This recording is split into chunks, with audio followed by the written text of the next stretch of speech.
De 9 a 11, La Mañana de la Diaria. Conducción, Martín Rodríguez. Producción, Mariana Cianelli. La Mañana de la Diaria.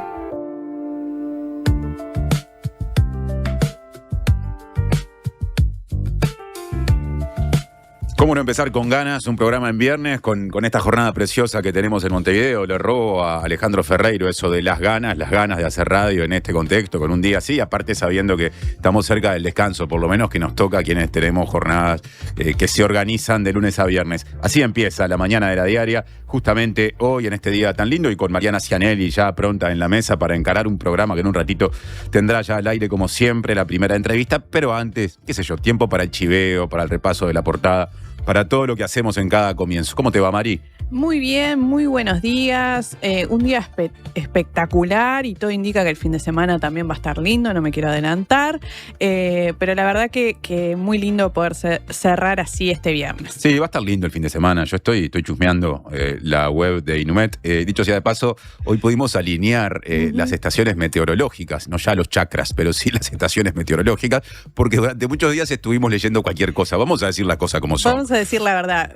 Me sucedía, y hoy lo pudimos blanquear porque tuvimos un poco más de tiempo, que cuando Martín leía, yo no veía los mismos números, no estaba viendo los mismos Pero fingías números. muy bien porque hacías que sí, decías sí, por supuesto. Yo te sigo. Así es, Martín, como tú lo dices. Claro. ¿Y pero qué pasaba? bueno, ¿Qué estabas mirando? ¿O qué estaba mirando yo? Bueno, vos estabas mirando otra cosa también que has cambiado. Expliquémoslo así, la gente está viendo, ahora tenemos el plano, o está al aire el plano, vamos al anterior de nuevo si podemos. El plano que están las dos computadoras, ahí está, ¿no? Estas dos computadoras en realidad son iguales, entonces capaz que un día la que tengo yo hoy te toca tener la voz y viceversa. La que yo tengo hoy estaba seteada en la estación meteorológica de Laguna de los Patos, departamento de Colonia. Yo no sé si eso era lo que yo estaba leyendo en los días anteriores, pero capaz que algo de eso pasó. Y la mía estaba seteada en Punta del Este. Ah, bien. Bueno, pero pará, eso tiene su que ver. Hay que decirlo. Hay que blanquear. Les pedimos disculpas. Queremos avisar que de ahora en más vamos a estar diciendo como corresponde el tiempo. Pero no está mal ahora que lo pienso, porque, a ver, vos me decís Colonia 90.9. Exacto. Maldonado 102.5. Tan errados no estábamos. Al final estaba bien. Claro, estábamos dejando afuera, excluyendo al público montevideano, pero en este país tan centralista, tan capitalinocéntrico, si me sale bien la separación en sílabas, ¿qué les hace a las personas de Montevideo una vez quedar de lado? Claro, yo creo que estuvimos bien. Así que estuvimos bárbaros, cerramos este dilema, seguiremos leyendo lo que Inumet nos muestre sin fijarnos en la estación meteorológica, hablando en serio. Yo ahora elegí la del Prado, ¿no? Sí, porque hay varias en Montevideo. Yo también me quedé con la del Prado por las dudas. Centro geográfico de la capital. En realidad es interesante porque si vos comparás Prado con otras de Montevideo, siempre hay pequeñas variantes. No da lo mismo la temperatura actual, ponele. Bueno, según la estación meteorológica del Prado, tenemos 10 grados con 3 décimas. Yo llegué hace poquito y les puedo asegurar que con un abrigo más bien liviano se lleva bien esta mañana. Sí. Y creo que en un par de horitas va a estar precioso el día, así que es una linda jornada. Vos decías que el fin de semana pinta bien, sí, hasta el sábado inclusive. Otro cantar con respecto al domingo, porque bueno, ahí aumenta la nubosidad, va a haber vientos, probables chaparrones, así que con nota de otoño un poquito más invernal ese domingo 26 de abril, el último domingo del mes de abril. Así estamos empezando entre estaciones meteorológicas, entre Punta del Este y Colonia, o sea, en Montevideo, La Mañana de la Diaria en esta jornada de viernes. Redes y vías de contacto. Comunicate al 099-891-888. Mail radio@ladiaria.com.uy. Y la portada de la Diaria es una portada que hace referencia a una política pública reciente, nueva, nacional, pero en su comienzo montevideana. Sí, comenzó a funcionar el programa Más Barrio en Cerro Norte. Orsi sostuvo que el plan apunta a que no perdamos terreno como Estado y que no quede gente rezagada. Y Sánchez, Alejandro Sánchez, secretario de Presidencia, dijo que se trata de que la gente sienta que el barrio es un lugar seguro, de disfrute y de participación. La foto de portada de la Diaria que están viendo es de nuestro compañero Gianni Schiafarino. Aparece el secretario de la Presidencia, Alejandro Sánchez. Me parece que hablando con un vecino en la zona del Cerro Norte, rodeado de periodistas, de personas que están trabajando para medios de comunicación. Aparece cortada por Sánchez también la imagen de la ministra de Vivienda y Ordenamiento Territorial, Tamara Paseiro. Fue una especie de desembarco el que hizo el gobierno en Cerro Norte, generando una actividad de lanzamiento, de comienzo de la aplicación de una iniciativa que es de cierta importancia y que lo tiene a alguien muy cercano al presidente como Sánchez encabezándola. Sí, se trata de un plan que combina policía, infraestructura, programas sociales y presencia territorial con el objetivo de combatir la violencia en los barrios más vulnerables. Arranca por Cerro Norte. Lo que hicieron ayer, este jueves, fue de alguna manera intentar hacer un censo para obtener información sobre los hogares, las condiciones de vivienda, la composición de las familias y las principales necesidades que están teniendo en el territorio. Ayer habló de ese censo en particular Alfredo Clavijo, el subdirector de la Policía Nacional. Yo lo vi por lo menos en TV Ciudad, y dijo que ese censo se va a extender hasta hoy. Es un censo de esa zona en particular en la cual se desarrolla esta intervención. Solamente dispara preguntas, porque en realidad hace muy poco tuvimos un censo nacional, pero evidentemente se busca mayor precisión en los datos porque, bueno, se van a aplicar medidas específicas para ese territorio, que en lo nacional es micro territorio, digamos, que es uno de los lugares por los que va a pasar este plan Más Barrio, que justamente lo tiene Alejandro Sánchez encabezando actividades. Más adelante vendrán incluso otros departamentos como Canelones, Maldonado, Durazno y Rivera. Hay unos comentarios interesantes, Mari, que hizo Sánchez con respecto a cómo se va a financiar esto. Sí, comentó que el plan va a tomar recursos provenientes de la Ley de Presupuesto Nacional, pero además se va a financiar con un préstamo del CAF, Banco de Desarrollo de América Latina y Caribe, por $50 millones, a los que podrían sumársele recursos de una línea de crédito de hasta $200 millones más. Sí, siguiendo esa declaración de Sánchez, da la sensación de que los 50 millones del CAF, Banco de Desarrollo, es un hecho que se van a emplear y que eventualmente la línea de crédito disponible podrá ser usada o no según necesidades que vayan surgiendo sobre la marcha cuando este plan empiece a aplicarse en otros lados. Sí, que está previsto que se aplique en barrios de Canelones, Maldonado, Durazno y Rivera después. Ahora vamos a pasar a otro asunto importante, político / judicial, porque el directorio de ACE decidió que va a denunciar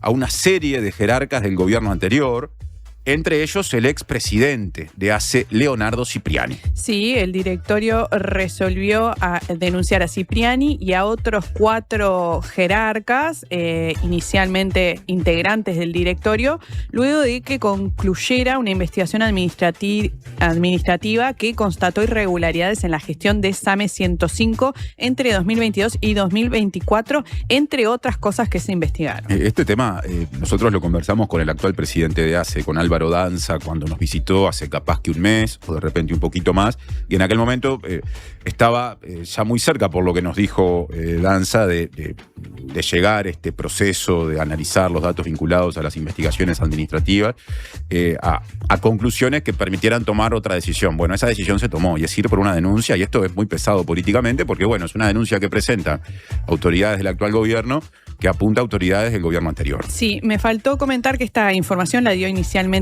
El Observador ayer, y para agregar, además de Cipriani, los otros denunciados son el vicepresidente Marcelo Sosa, quien tras la renuncia de Cipriani cerró la gestión a cargo de la presidencia, claro. Julio Micac, Pablo Cabrera y Natalia Pereira, que integraban el directorio, y también se va a denunciar al ex gerente general Eduardo Genders. A su vez, saliendo de la cuestión de las denuncias, hay otras decisiones tomadas por el directorio de ACE, como la de sumariar al ex gerente financiero, Juan Begrend, al ex director del SAME 105, José Antonio Rodríguez, al ex director, o sea, ex integrante en este caso del directorio de ACE en representación de las y los trabajadores, Pablo Cabrera, con una trayectoria en la dirigencia sindical durante mucho tiempo a nivel de la Federación de Funcionarios de Salud Pública, y también autoridades del Hospital de 33.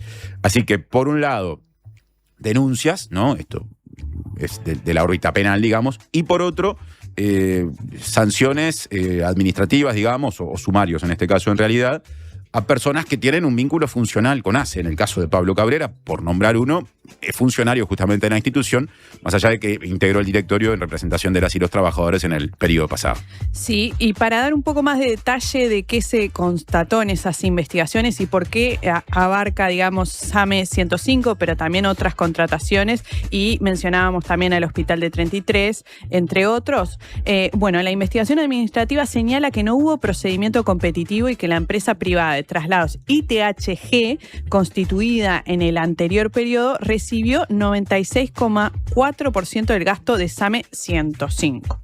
También esa investigación administrativa encontró irregularidades en los convenios de complementación firmados con el CASMU y con el Círculo Católico por camas de cuidados moderados y CTI. Claro, de esto se habló mucho, particularmente por Círculo Católico y su vínculo con Cipriani, que trabajó allí durante mucho tiempo antes de ser presidente de ACE y que volvió a trabajar allí, creo que una vez que se cumplió el año posterior a su renuncia al cargo. Cipriani se fue de la presidencia de ACE unos meses antes del final del periodo de gobierno pasado. En definitiva, se abre otro frente de disputa, digamos, o de discusión entre el actual oficialismo y la oposición, particularmente me parece el Partido Nacional, por el peso que tenía en la conducción de ACE durante el periodo pasado, y vamos a seguir hablando de esto en próximos programas.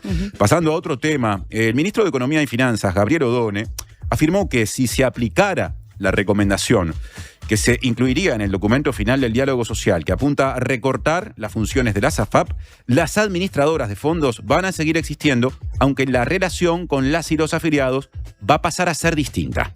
Las declaraciones fueron realizadas en Telemundo. El ministro dijo que el único cambio previsto está en la relación entre las AFAP y su más afiliada, y por eso aseguró que hay una exageración y un error de apreciación en muchas de las afirmaciones que han sido hechas en las últimas horas por quienes ya expresaron críticas al respecto con trascendidos. Todavía, aclaremos, no se conoce el documento final del diálogo social. No se conoce el documento final, pero además de trascendidos que vienen de un documento elaborado por el PIT-CNT en el que se citan pasajes del que seguramente termine siendo el documento final, también ayer pasó algo importante, y es que Odone habló con distintos medios, pero por ejemplo dio una entrevista en Radio Mundo, y ahí dio por hecho, digamos, ¿no?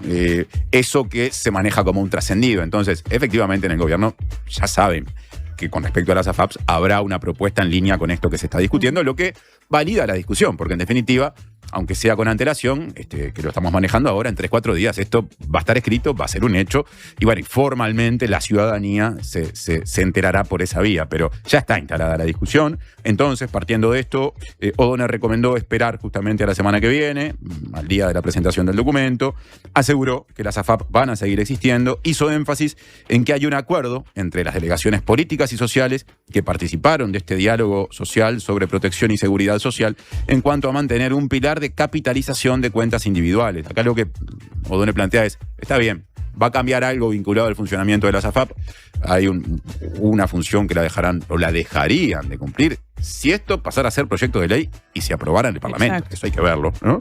Pero van a seguir existiendo. El sistema seguirá teniendo 3 pilares, ¿no? Claro. Y el ahorro individual va a seguir existiendo. Esto también trajo, obviamente, repercusiones ya, y la oposición anunció que va a convocar al Parlamento al ministro de Economía, Odone, y también al ministro de Trabajo y Seguridad Social, Juan Castillo, para que expliquen el eventual cambio de las AFAP, y también en un comunicado tildaron a la medida propia del kirchnerismo. De este tema estaremos hablando en instantes con Martín Valcórba, el subsecretario de Economía y Finanzas, que en un ratito va a estar acá para protagonizar la primera entrevista del día, que va a pasar por este tema, porque, bueno, el MEF obviamente sigue muy de cerca todo esto, no en vano habló Odone ayer, pero también hablaremos de otros asuntos, porque la verdad es que la agenda económica siempre es muy desafiante, y en particular en estos días hay muchas cosas muy importantes que se solapan o se superponen. Por ejemplo, en el día de hoy, vinculado a la agenda política, va a haber una reunión entre el ministro de Economía y la ministra de Industria, Fernanda Cardona, por el precio de los combustibles. Sí, claro, efectivamente, ¿no? Y ese es otro elemento que vamos a hablar con Valcórba en instantes, nada más, porque ya está en los estudios de La Diaria Radio. Les cuento, mientras yo sé que vos vas a empezar a mirar de reojo el celular, si lo precisás físicamente lo tengo acá, ahí está, para leer mensajes de la audiencia, que más adelante también estará, como todos los viernes. Cecilia Álvarez, directora de La Diaria, para hacer los adelantos de La Diaria de fin de semana, con foco hoy en esto que se lanzó, el programa Más Barrio, que ya está funcionando en Cerro Norte. Y tendremos una innovación en la jornada, porque hoy va a debutar haciendo una columna un profesional que comunica muy bien y que se interesa en temas que me parece que cada vez generan más discusión, temas urbanos vinculados a Montevideo, a su presente, pero a su historia. Hablamos de David García, es cartógrafo y hoy va a estar estrenando su columna mensual titulada La ciudad y los mapas, porque justamente como cartógrafo que es, tiene un gran acervo en ese sentido. Y muchas veces esa evolución de los mapas nos permiten ver cómo la ciudad ha ido cambiando. Si yo te digo, por ejemplo, que el título de la columna de hoy va a ser La ciudad y el río de la Plata, la playa de la Aguada, vos seguramente, si no tenés mucho interés por esos temas, dirás, ¿pero cuándo hubo una playa en la Aguada? Bueno, hubo una playa en la Aguada.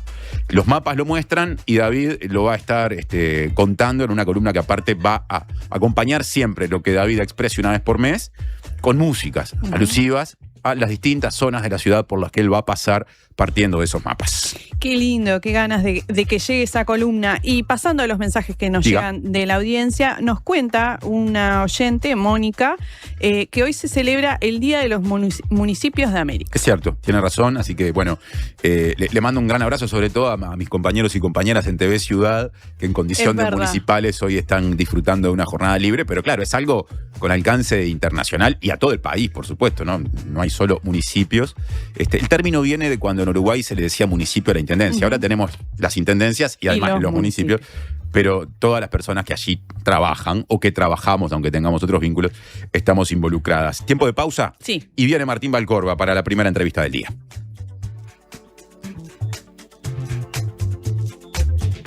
Gracias por escucharme. Muchas gracias por explicarme. Gracias por toda la ayuda. Estas son palabras recientes de nuestros pacientes, pero los agradecidos somos nosotros, porque tu elección nos hace superarnos cada vez más y ser la mutualista con los mejores profesionales del país. En abril, si tu número de cédula termina en 4, vení a un nuevo CASMU. Afiliate en nuestros locales, en la web o a través del 1444. CASMU, estamos para cuidarte. Consulte las condiciones. Cobertura total de asistencia médica. Homeopatía Olivencia. Idóneos en elaboración de fórmulas homeopáticas y florales. Lográ el bienestar físico y emocional de forma natural. Olivencia te escucha. Comunicate al 099-471074 o visita nuestra web olivencia.com.uy. La Mojigata presenta a Los Inadaptados con Relaciones, junto a invitadas e invitados de gran porte, que ojalá se porten a la altura de las circunstancias. Quedan ustedes descubrir quiénes son los inadaptados, quiénes son las relaciones y cuál es la mojigata. Sala Adelarreta del Sodre, miércoles 22 de julio. Pórtense bien. Entradas en Ticantel, Montevideo Music Group. Una radio para quedarte escuchando. La Diaria Radio 97.9.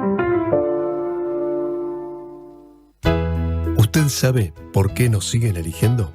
Porque somos credibilidad, confianza, contención y compañía calificada. Porque además le brindamos a los socios más de 20 talleres multitemáticos en la Fundación SECOM destinados a promover la calidad de vida y muchos beneficios más. Porque estamos para usted las 24 horas, los 365 días del año. SECOM, primer servicio de compañía de Uruguay y del mundo. Todo empezó con una idea que Cecilia y Juan pensaron para su barrio. La presentaron al presupuesto participativo, la gente la votó y hoy la comunidad entera la disfruta. Ahora te toca a vos. Presenta tu propuesta hasta el 18 de mayo en montevideo.gov.uy o en los centros comunales. Con una idea podés cambiar tu barrio y la vida de mucha gente. Presupuesto participativo 2026. Intendencia de Montevideo.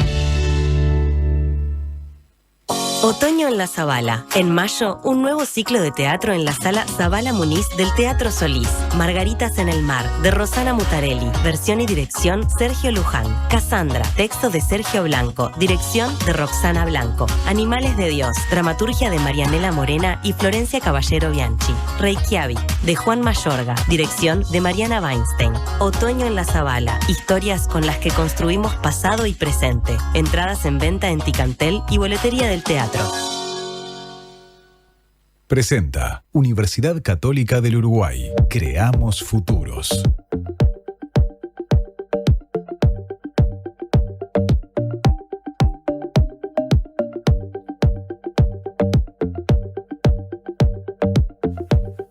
9:24 de la mañana, 9:24 de la mañana de la diaria. Primera entrevista del día. Nos visita el subsecretario de Economía y Finanzas, Martín Valcorba, que está ya desde hace un ratito en los estudios de la Diaria Radio. ¿Cómo andás, Martín? Bienvenido. Muchas gracias por la invitación. Felicitaciones por el emprendimiento, por esta nueva etapa. Y bueno, la verdad que el estudio es un espectáculo, un gusto estar acá conversando con ustedes. Muchas gracias. Hay muchísimos temas para hablar contigo y quiero empezar mencionando uno que no es que no sea de fondo porque es muy importante, pero hace una cuestión más coyuntural. Hoy es día de reunión entre el ministro de Economía y Finanzas, Gabriel Odone, y la ministra de Industria, Energía y Minería, Fernanda Cardona, para avanzar sobre la decisión que supongo se tomará a fin de mes con respecto a las tarifas de los combustibles del mes de mayo, en un contexto de alza de los precios del petróleo y incertidumbres producto de lo que está pasando en la guerra de Israel y Estados Unidos contra Irán. ¿Con qué expectativas llega el MEF a ese encuentro con la ministra de Industria y qué se puede esperar en función de cómo están las cosas? No, bueno, en realidad el seguimiento de estos temas es permanente, ¿no? Y el diálogo entre los ministerios también, porque bueno, estamos ante una situación bien compleja a nivel global en el mundo y por lo tanto el monitoreo tanto de temas de suministro y de asegurar el suministro como de precios es permanente, ¿no? Antes de ayer fuimos con la ministra Cardona a la Comisión de Industria del Senado y junto con la presidenta ANCAP también a compartir con los senadores el estado de situación y la presidenta ANCAP lo planteaba de manera muy clara en el sentido de que esta crisis global que estamos atravesando no es tanto una crisis, o no es solo una crisis de precios, sino de suministro. Y eso es un cambio respecto a otros eventos críticos que han sucedido en el pasado. Por lo tanto, esto nos obliga a tener un monitoreo, un seguimiento muy cercano y al mismo tiempo valorar las cosas que se hicieron. O sea, el ajuste de combustibles del mes de abril del 7%, cuando si uno hubiera seguido a rajatabla lo que es la metodología que está prevista en la ley, en función de cómo evolucionan los precios internacionales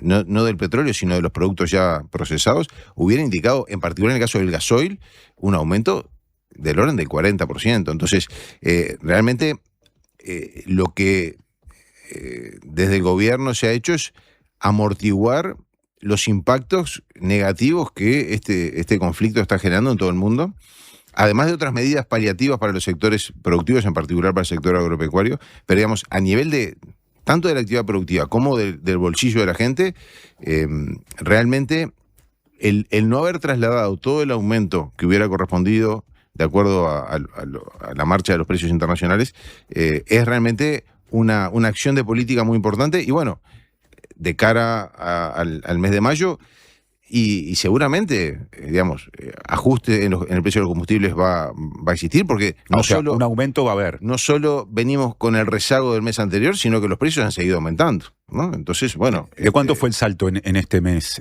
Pues yo ese número no lo tengo, pero. Que todavía la cifra de la URSEA todavía no se conoce, creo que hoy. Ahí te referís al precio de paridad de importación. Al precio de paridad de importación, que es el que se toma como referencia para luego ver el impacto que eso generaría de trasladar todas las variaciones en el precio de paridad de importación al precio de venta al público. Ahora, Martín, una pregunta, la siguiente. Vos hablabas de la decisión o del criterio tomado por el gobierno para amortiguar de la mayor manera posible el salto en el precio, el aumento en el precio. Eso hizo que en función de la metodología de cálculo de los ajustes de combustibles vigente en Uruguay, a fines de marzo, para abril, se aplicara un aumento de 7%, que es el máximo que permite esa metodología en Uruguay. Justamente eso impidió el salto que mencionabas, que hubiera sido mayor sin ese mecanismo. La pregunta concreta es, ¿está previsto que en este escenario en el que vos decías van a subir los combustibles para mayo, vuelva a haber otro 7% de aumento? Bueno, eso es lo que se está discutiendo, digamos, no hay una definición al respecto, pero yo quiero precisar también, el decreto que establece el mecanismo, digamos, que reglamenta la operativa de los ajustes en el precio de los combustibles, prevé, el artículo 5 en particular del decreto, establece que ante situaciones excepcionales en el mercado nacional o internacional, el mecanismo de ajuste de precios que establece el decreto se puede abandonar. Porque, en definitiva, está pensado para un mercado global que funciona en una situación de relativa normalidad. Hoy estamos en una situación absolutamente excepcional. Lo que se resolvió el mes pasado fue mantenerlo, a pesar de que el propio decreto reconocía que en esas circunstancias ese criterio se podía ajustar. ¿Qué se va a hacer en el próximo mes? Es de los temas que se está conversando, no hay una definición al respecto. Lo que sí, claramente, hoy en particular en el gasoil, el precio del gasoil en Uruguay es más barato que el precio de nuestros países vecinos. Bueno, históricamente durante mucho tiempo fue bastante más caro, ¿no? Efectivamente. ¿Por qué se da vuelta? Porque todos los países de la región han aumentado el precio de los combustibles, en particular el gasoil, que es el que más aumentó a nivel internacional, de manera muy importante, y en Uruguay el aumento fue solo el 7%. Pensemos solo lo que pasó en Chile. Ahora me dejaste pensando con la mención a ese artículo que permite no aplicar la metodología si hay circunstancias excepcionales. Esa mención la haces porque de repente se resuelve en este fin de mes ir por un aumento mayor y salir de la metodología y del techo de ese 7%. No, lo hice en referencia a la decisión que se tomó en abril, que en un contexto excepcional que el propio decreto daba pie a que se saliera de esos criterios, se mantuvo. ¿Por qué? Bueno, porque en definitiva la decisión política que se adoptó fue suavizar el impacto, mitigar e ir trasladando ese aumento de precios internacional de manera gradual. ¿Y ese seguirá siendo el criterio, te parece? Y bueno, eso es lo que se va a discutir. Todavía, en la medida que no hay una definición, no podemos hacer ningún adelanto. ¿Vas a participar de esa reunión? ¿Va a estar el ministro con la ministra Cardona? Probablemente sí. Bien, es una reunión que se va a desarrollar este viernes, de manera que hoy habrá novedades más tarde. Dejo de lado la cuestión de los combustibles y paso a un tema que la verdad es que se volvió el gran tema de discusión, capaz que comenzando esta semana, porque el documento final del diálogo sobre protección y seguridad social, que se va a conocer como tal formalmente ya pronto, la semana que viene. Sin embargo, ya se conoce, por lo menos hay fragmentos que se conocen, ¿no? Y hay contenidos que ya nadie discute que van a estar presentes. De hecho, ayer admitió en Radio Mundo el ministro O'Donnell que algunos cambios vinculados al funcionamiento de la SAFAP, por decirlo simplificando, es un hecho que van a estar contenidos y ya se están discutiendo públicamente, ¿no? En función de ciertos trascendidos. Bueno, entonces lo que se sabe es que habría allí, en ese documento, recomendaciones que se orientan hacia un cambio que afectará el funcionamiento a la SAFAP, y que si eso se aplicara dejarían de gestionar las AFAP las cuentas de ahorro individual para que esa tarea pase a hacerla de forma centralizada el Estado. Pero en cambio seguirían existiendo como tales y mantenían su rol en la posterior función de inversión y rentabilización que se hace con los fondos de ahorro previsional. Antes de meterme en la discusión que se planteó, yo quiero saber algo, ¿no? del periodo previo. En el proceso del diálogo social, esto que ya se sabe va a estar contenido en el documento. ¿El Ministerio de Economía y Finanzas lo promovió? A ver, el Ministerio de Economía y Finanzas es parte del diálogo, tenemos nuestros representantes allí y por lo tanto fuimos parte de la discusión de este tema y de todos, ¿no? O sea, porque en definitiva es importante a veces no perder la perspectiva del conjunto de temas que se abordaron, que algunos de los cuales son muy significativos y muy importantes, ¿no? En particular, es decir, todo el capítulo, por ejemplo, de transferencias monetarias a hogares con niños y adolescentes fue un tema central en la discusión del diálogo, porque precisamente la lógica de esto era decir, bueno, no se trata solo de un diálogo sobre previsión social, sobre la cuestión jubilatoria, sino sobre seguridad social, incluyendo todos los aspectos de la protección social, con un foco muy importante en la infancia. Entonces, ahí es donde, digamos, hay un conjunto de avances en materia de recomendaciones que hacen a cómo rediseñar el esquema de transferencias, cómo mejorarlo, cómo ampliar la cobertura, cómo mejorar montos, cómo unificar prestaciones que hoy están dispersas, que para nosotros es muy importante porque nosotros no tenemos que perder de vista que cuando decimos que la prioridad y el foco está en la infancia, no se trata solo de un discurso, tenemos que traducirlo eso en cada una de las discusiones y acciones de política. Y por lo tanto, un componente central del diálogo social tuvo que ver precisamente en cómo nosotros logramos mejorar nuestro sistema de transferencia para atender de mejor manera la problemática que tiene la infancia. Entonces, en ese marco, sin duda el Ministerio participó y las discusiones que se han dado respecto al régimen de ahorro individual, para nosotros fue importante en términos de que implicó la reafirmación de algunos conceptos que para el Ministerio en particular son muy importantes, ¿no? En lo que tiene que ver con consolidar la idea de que tenemos un esquema previsional multipilar, con un pilar de ahorro individual obligatorio, administrado profesionalmente por agentes privados y públicos, las AFAPs, que la síntesis del trabajo del diálogo implique esa reafirmación para nosotros es importante. Entonces, cuando en la discusión pública que hemos visto en estas últimas horas vemos algunos comentarios, algunas adjetivizaciones que realmente no aportan a tener una discusión de calidad, nos parece que tenemos que tratar de ser muy, muy, muy claros y muy enfáticos en eso. Digamos, lo que surge del diálogo implica que no se eliminan las AFAPs, que no hay ninguna estatización. Ahora, ¿qué hacen ahora que dejarían de hacer? Para que entienda sobre todo quien no está familiarizado con un tema que es siempre ario, como el de la seguridad social. Ver, primero, ¿qué es lo que cambia? Primero, ¿qué es lo que mantienen? ¿Qué es lo que siguen haciendo? ¿Cuál es la función central que hoy tienen las AFAPs? ¿Cuál es el rol central que tiene una AFAP? Administrar un portafolio de ahorro, un portafolio de inversión de ahorro de los trabajadores. Administrar profesionalmente ese portafolio de inversiones. Ese es el corazón de la actividad. ¿Qué hacen con eso para que se entienda claramente? Invierten en distintos rubros. Invierten y a partir de eso generan una rentabilidad que se agrega a los fondos que cada trabajador aporta, y a partir de eso es que cuanto mayor sea la rentabilidad, mayor va a poder ser la jubilación en el futuro. Eso lo van a seguir haciendo. Eso lo van a seguir haciendo. Y esa es la función central que hoy hacen. ¿Y qué van a dejar de hacer? ¿Qué es lo que dejarían de hacer? Y de vuelta, yo lo pongo en condicional, porque tenemos que tener en cuenta que en realidad todavía no se hizo público el documento. Yo el documento sí no lo conozco. Yo conozco sí los contenidos y las cuestiones generales que se fueron discutiendo, porque el Ministerio participa en esa discusión, pero no hemos estado en la redacción fina del documento, que todavía está en proceso.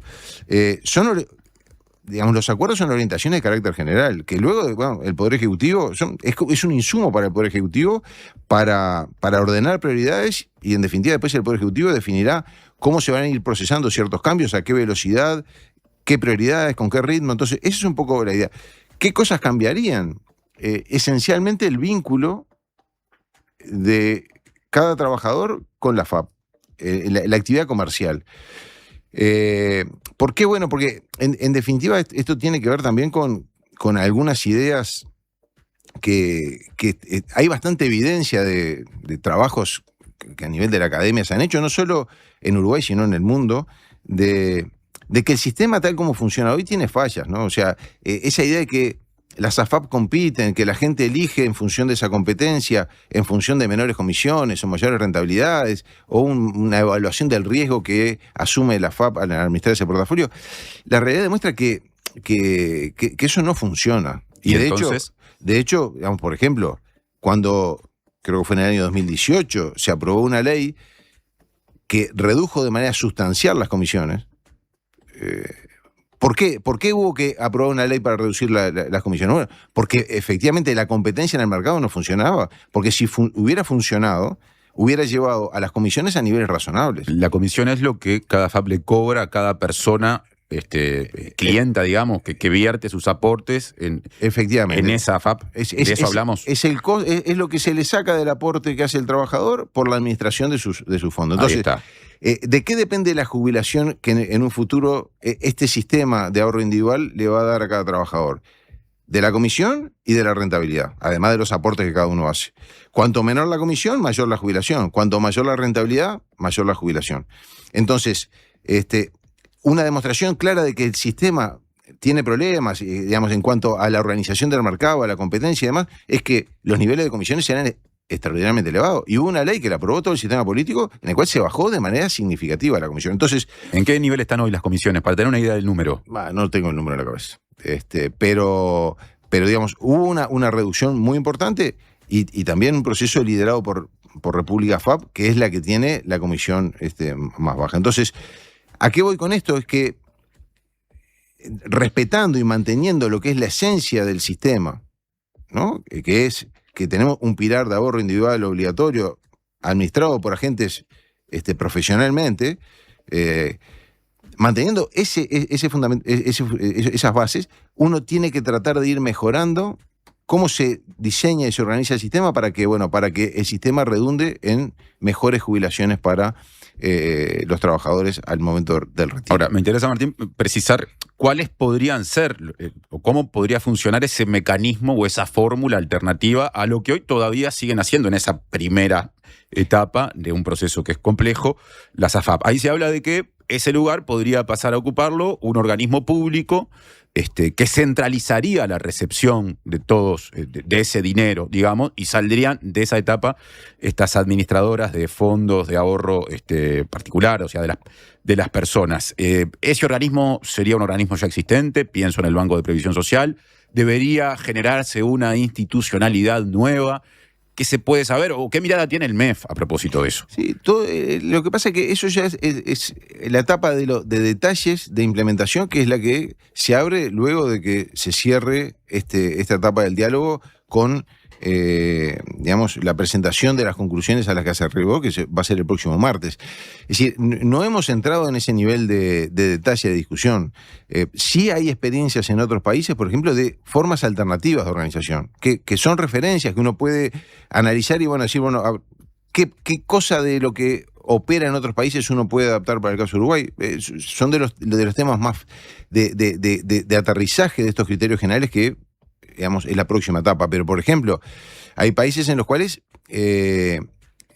lo que se hace es licitar la administración de los fondos. Es decir, por decir algo, los aportes que se hagan en este año de todos los trabajadores o de los nuevos trabajadores, es decir, cuestión que habrá que ir afinando y definiendo, se licitan y en base al costo de la comisión, por ejemplo, y se le asigna al administrador que cobre una menor comisión. Con licitaciones periódicas que le permita a todas las AFAP poder seguir siendo parte e inclusive facilitando que nuevas instituciones puedan ser parte de esta actividad. Interesante, porque en ese esquema no sería el Estado entonces el que lo haría. No, el Estado lo que hace es organizar. Lo que está claro es que el Estado no va a administrar e invertir, no va a gestionar el portafolio. Eso es una definición que está, digamos, es la primera definición. Acá lo que se requiere son administradores profesionales de esos portafolios. Ahora, pero si se cortara el vínculo directo persona aportante a FAP en función de la aplicación de esto que se maneja como un cambio posible, ¿cómo se va a determinar? Capaz que lo explicaste recién y se me escapó, pero por eso lo pregunto de nuevo. El dinero que cada FAP va a tener para las inversiones que sí van a seguir haciendo.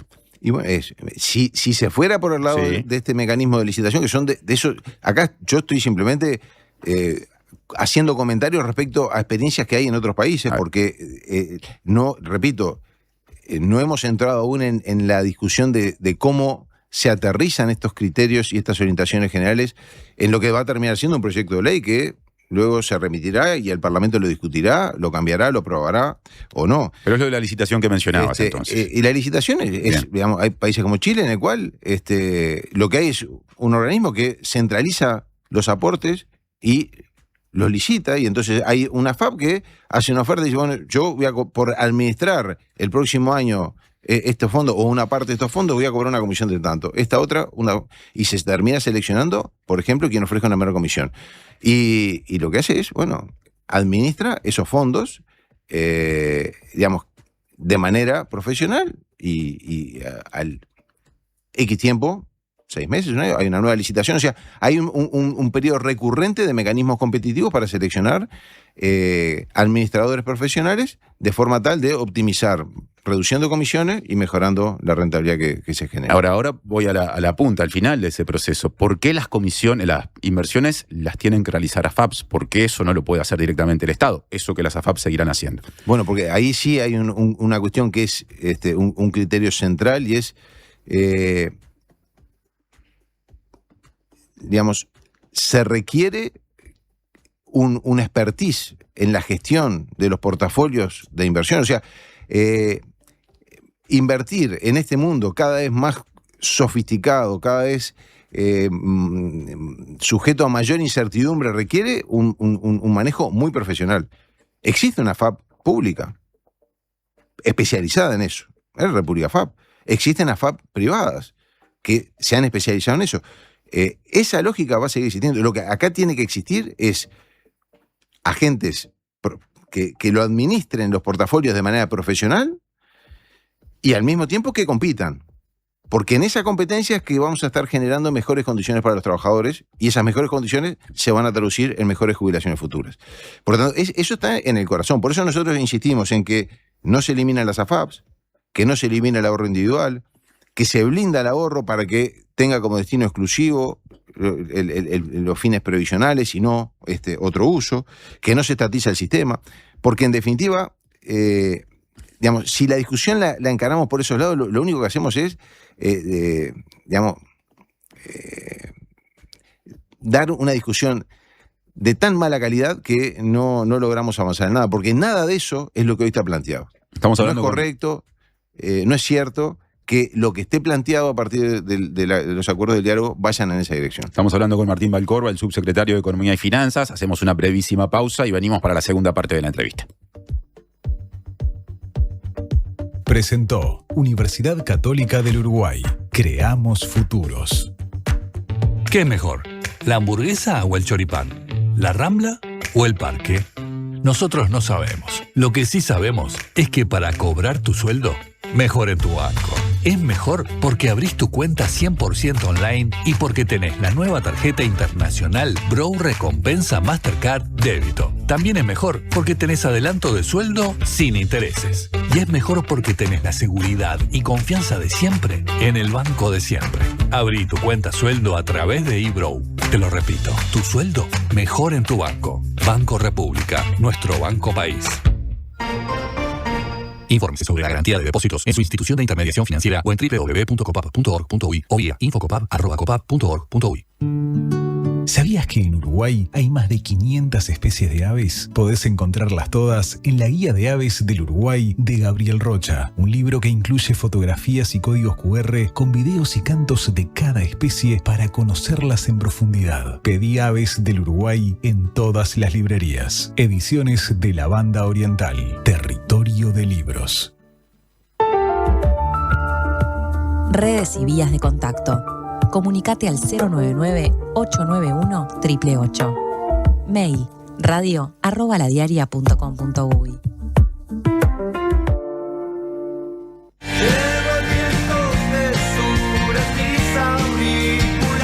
Caro en vivo en la trastienda. Suena la música del bar. Acompañado por su banda e invitados especiales, presentará canciones de su nuevo álbum Milonga de Quirón, junto a los clásicos de su repertorio y versiones inéditas. No voy a caer jamás. Viernes 15 de mayo, 21 horas, en la Trastienda Montevideo. Un show imperdible de una de las voces más personales e imprescindibles de la música uruguaya contemporánea. Entradas disponibles en Passline y en todas las redes de cobranza del país. Invita Bizarro. Prevení problemas de audición. Evita usar auriculares a volumen alto por tiempo prolongado. Alterna con otros dispositivos. Prevení. Preasociate a la Española. 1920-1234 o preasociate.com. Presenta Suzuki, el mejor valor de reventa en el mercado.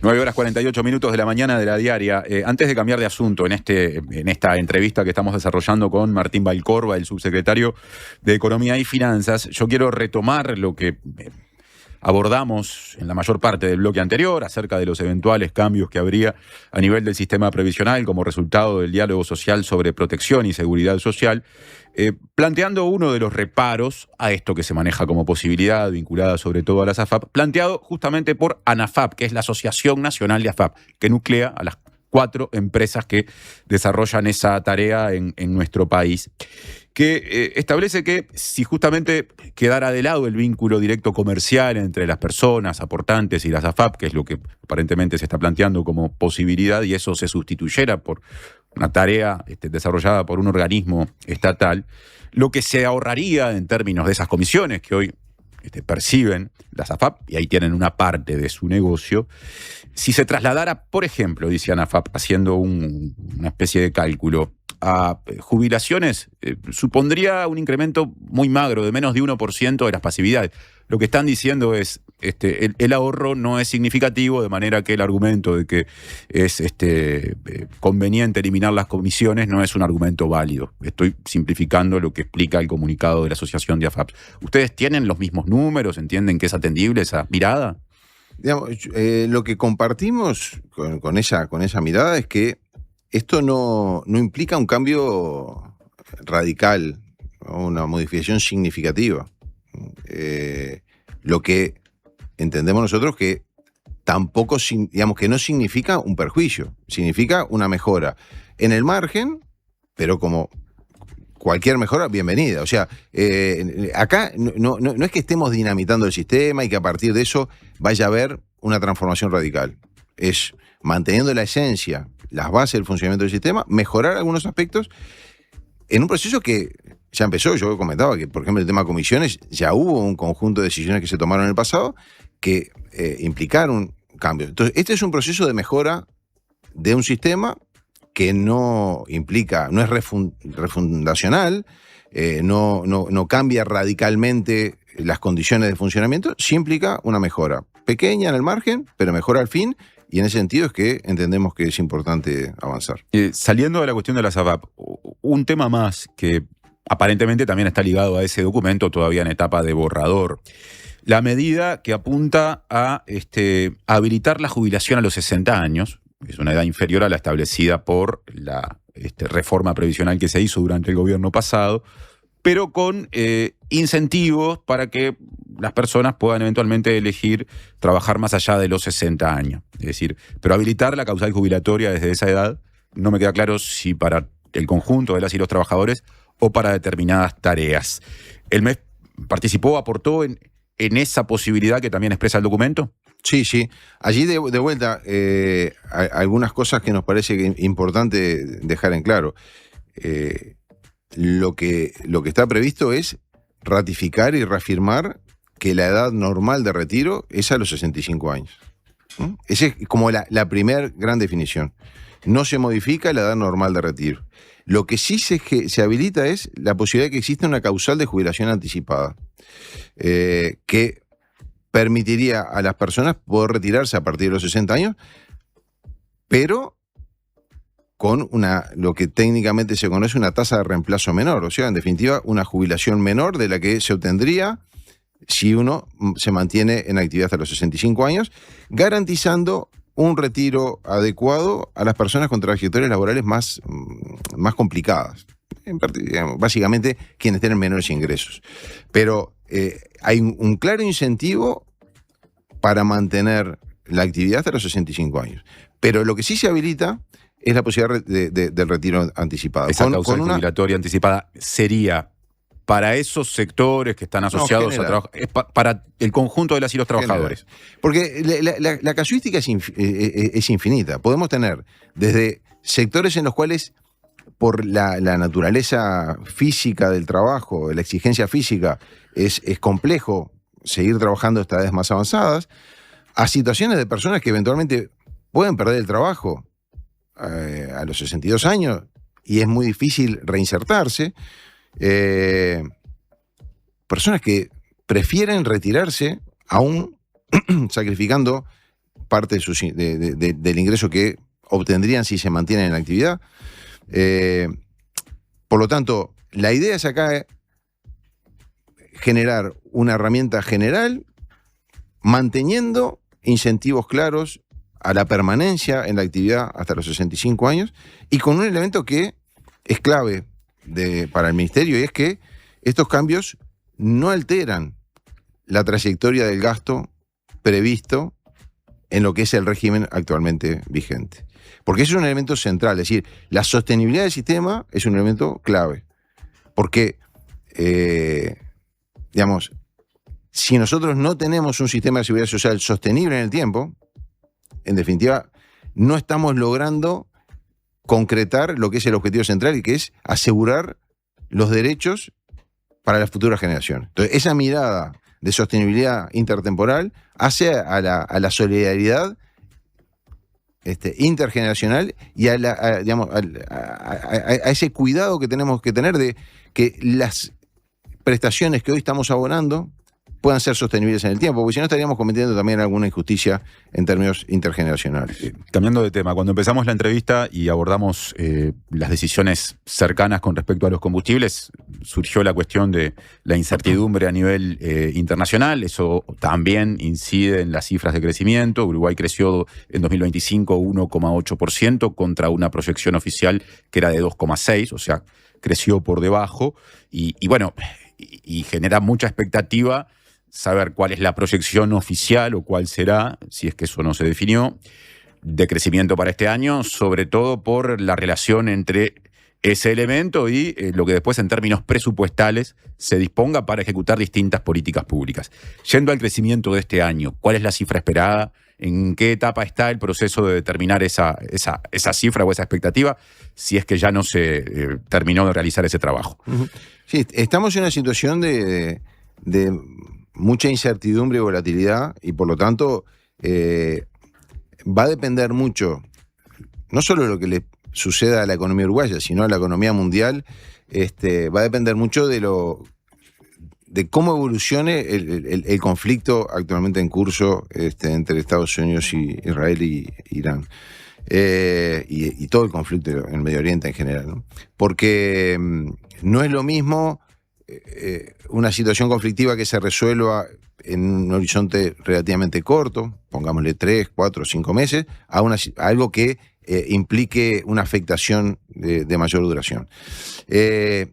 Dicho eso, cuando uno mira, por ejemplo, las proyecciones a nivel de la economía mundial y los distintos bloques de países a nivel global, todas las proyecciones de crecimiento para el 2026 se están recortando a la baja, precisamente porque tenemos un contexto global muy diferente al que nos podíamos imaginar tan solo algunos meses atrás.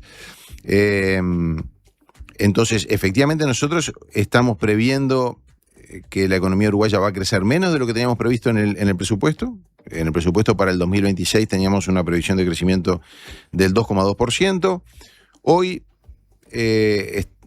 nuestros modelos de proyección arrojan crecimientos del orden del 1,6, 1,7%. De cara a la próxima rendición de cuentas, que se va a presentar el 30 de junio, donde vamos a presentar nuestras proyecciones ya más finales para este año, pero estamos previendo sí una desaceleración de la economía respecto a lo que teníamos previsto anteriormente, como está sucediendo en todo el mundo. Y con esa proyección de crecimiento, ¿qué va a pasar con los compromisos asumidos que, entre otras cosas, deben reflejarse en la rendición de cuentas? Sí, hay un primer elemento que tiene que ver con el blindaje de un conjunto de gastos que son absolutamente prioritarios. Es decir, nosotros lo que tenemos que asegurar es que los gastos que hacen a las áreas prioritarias, definidas por el gobierno, esos recursos estén absolutamente garantizados. Ahí nos estamos refiriendo a los temas de infancia, a los temas de personas en situación de calle, a los temas de seguridad, ¿no? Como las tres grandes áreas en las cuales el gobierno ha hecho una prioridad importante y ya ha previsto recursos, que esos recursos están absolutamente blindados para poder desarrollar esas políticas.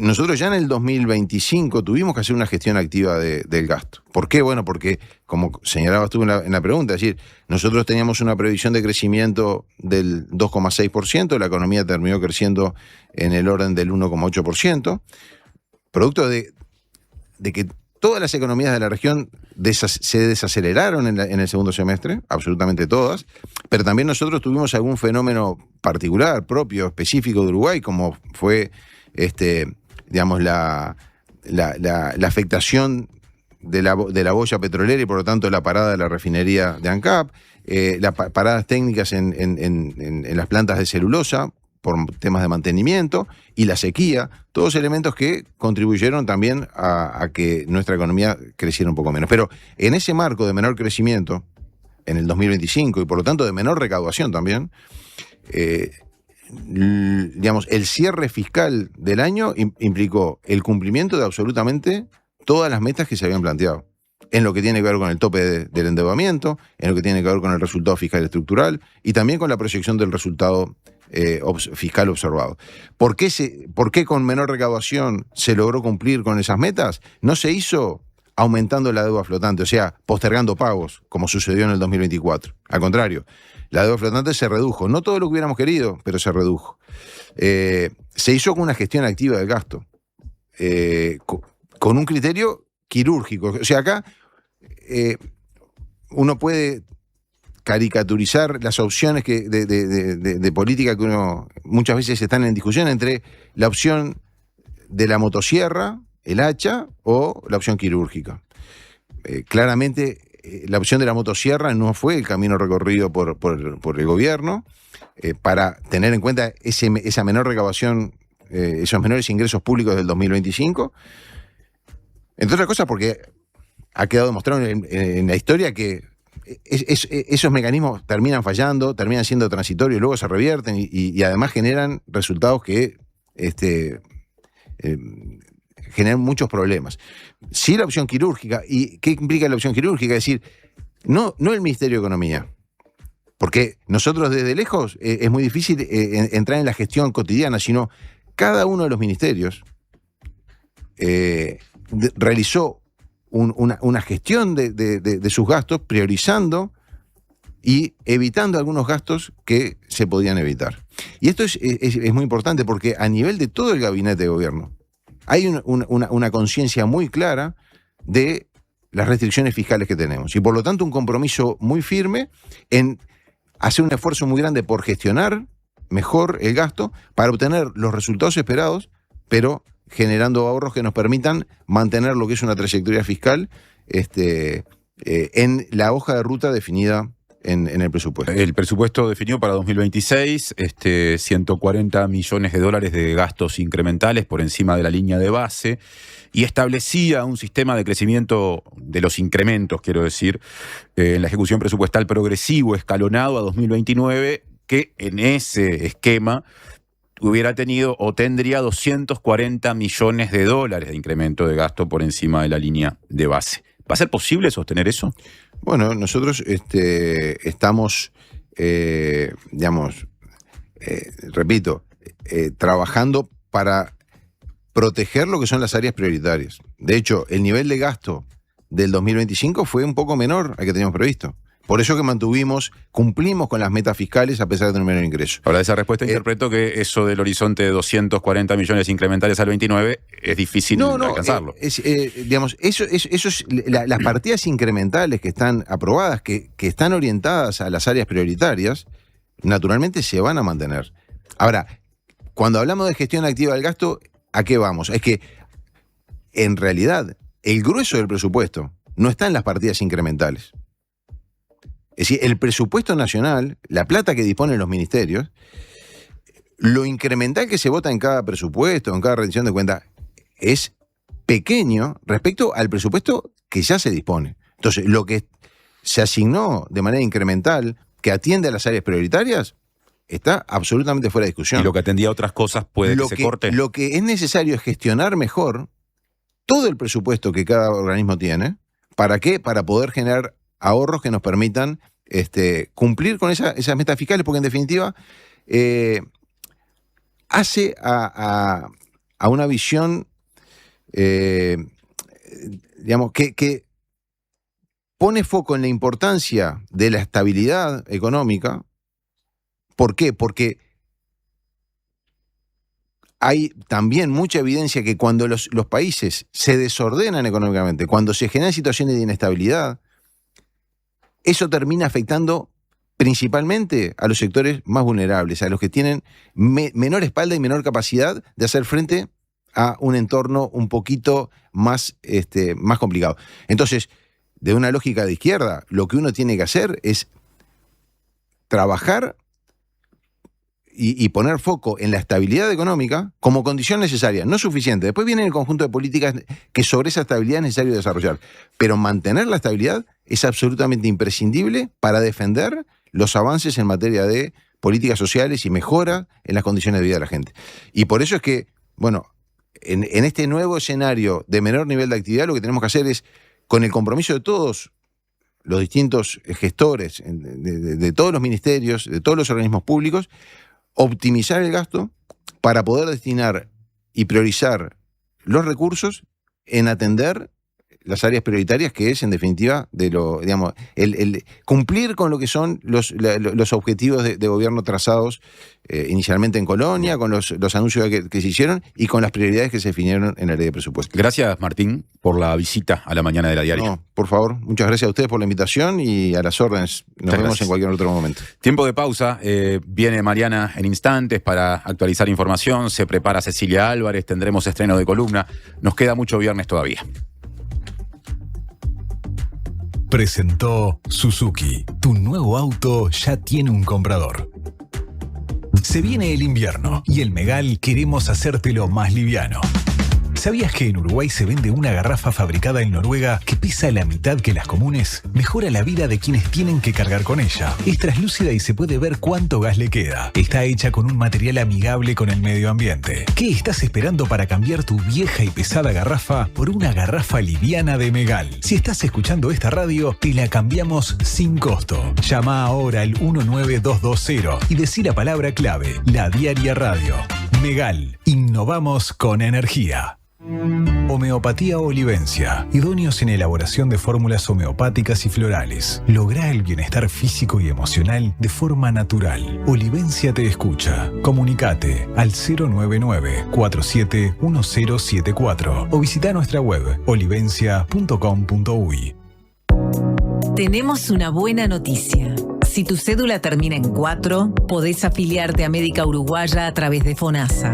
Elegir Médica Uruguaya es optar por un sistema de salud que evoluciona con tecnología y un equipo médico de primer nivel comprometido con la salud de los uruguayos. La salud que avanza es uruguaya. Médica Uruguaya. Por más información, comunicate al 2487-4950. Hola, ¿estás pensando en el mundo?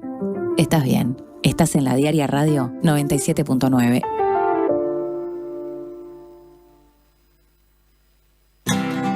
En Antel, el futuro lo hacemos junto a quienes impulsan el país. Por eso, acompañamos a las empresas con soluciones seguras en nuestro data center. Y también junto a quienes cuidan el planeta. Por eso, trabajamos en la recolección de residuos electrónicos. Porque el futuro se hace juntos. Antel, el futuro lo creamos juntos. ¿Cómo es estudiar en la UCU? Es estar en movimiento, sintiendo cómo ideas, personas y lugares se transforman. Es conectar con otros para potenciar tus ideas y generar impacto en lo que nos rodea. Es ser parte de la propuesta universitaria más innovadora y actualizada del país, que te impulsa a desarrollar tus talentos. Universidad Católica del Uruguay, el futuro que está en vos y en nosotros. Todo empezó con una idea que Cecilia y Juan pensaron para su barrio. La presentaron al presupuesto participativo, la gente la votó y hoy la comunidad entera la disfruta. Ahora te toca a vos. Presenta tu propuesta hasta el 18 de mayo en montevideo.gov.uy o en los centros comunales. Con una idea podés cambiar tu barrio y la vida de mucha gente. Presupuesto Participativo 2026. Intendencia de Montevideo.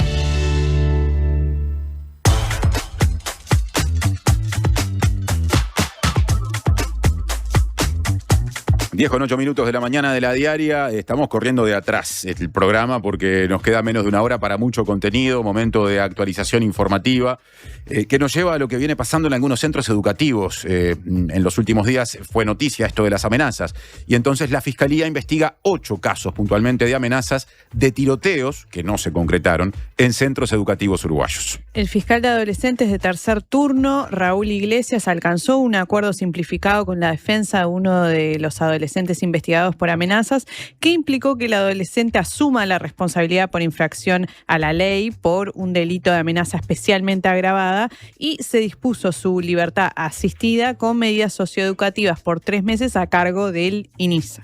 Además, en este caso se dispuso que el adolescente de unos 15 años, o de cerca de 15 años, pida disculpas en el centro educativo como una forma de reparar el daño y coordine con la dirección del centro al que concurre para explicar en los salones lo ocurrido y las consecuencias que le generó.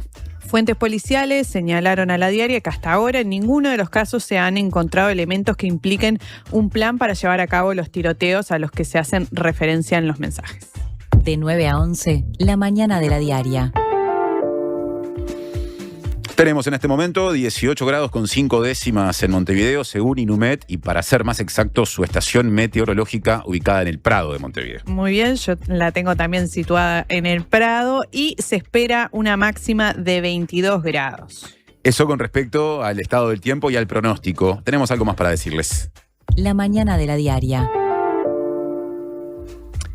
Y ahora es tiempo de leer algunos mensajes que llegaron, ¿no? Hay mucha gente reclamando por ejemplo, preguntas que lamentablemente no pudimos hacer, no vimos los mensajes a tiempo, acerca, ya que hablamos de seguridad social, de la caja militar. Y mucha gente que dice, bueno, hay un diálogo social que va a generar determinados insumos en términos de cambios en el sistema previsional, pero la caja militar o el servicio de retiros y pensiones de las Fuerzas Armadas no se toca. Que tiene un déficit de $500 millones anuales aproximadamente. Efectivamente. Claro, grosso modo, por lo menos hasta el momento, no ha trascendido que haya cambios con respecto a ese subsistema previsional. No sé si vos tenés ahí algún otro mensaje a la vista, Mari. De lo contrario, yo veo alguno más por acá. Después también otra de las consultas que llegaban es si no se podría hacer cargo República FAP de todas las AFAP y no como existe hoy en día, que hay varias empresas. Sí, efectivamente. Bueno, yo creo que hubo una parte de la entrevista en la que Valcorba aludió cuando se refirió a lo que las AFAP van a seguir haciendo, ¿no? Esa parte del proceso en la que desarrollan inversiones, a la necesidad de que ahí fueran varias y no una sola. La pregunta ahí concreta fue ¿por qué eso no lo hace el Estado? Y la respuesta fue que ahí, por lo menos a este gobierno, le parece que es importante que sigan existiendo las AFAP y que haya más de una, porque eso genera un esquema de competencia para captar los fondos con lo que después se hacen las inversiones, que según ese razonamiento sería beneficioso para lo que después termina volviendo a la gente para conformar el que es el monto de su jubilación, digamos, ¿no? O sea que eso sí estuvo presente en la entrevista. 10:11. Tiempo de pausa y viene Cecilia Álvarez para hablar de los adelantos de la diaria de fin de semana.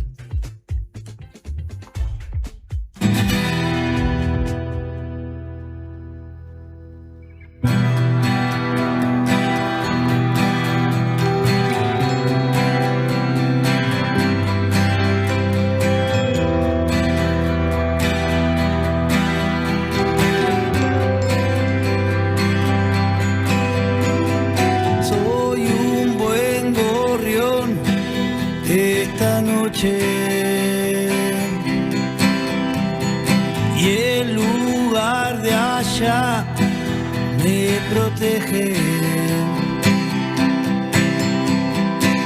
Hoy mi viejo bar, una serie.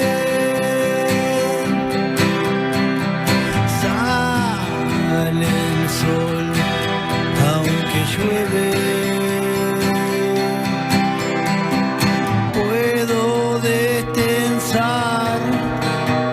Tenso cuando soy mi nombre.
¿Sabe por qué nos siguen eligiendo?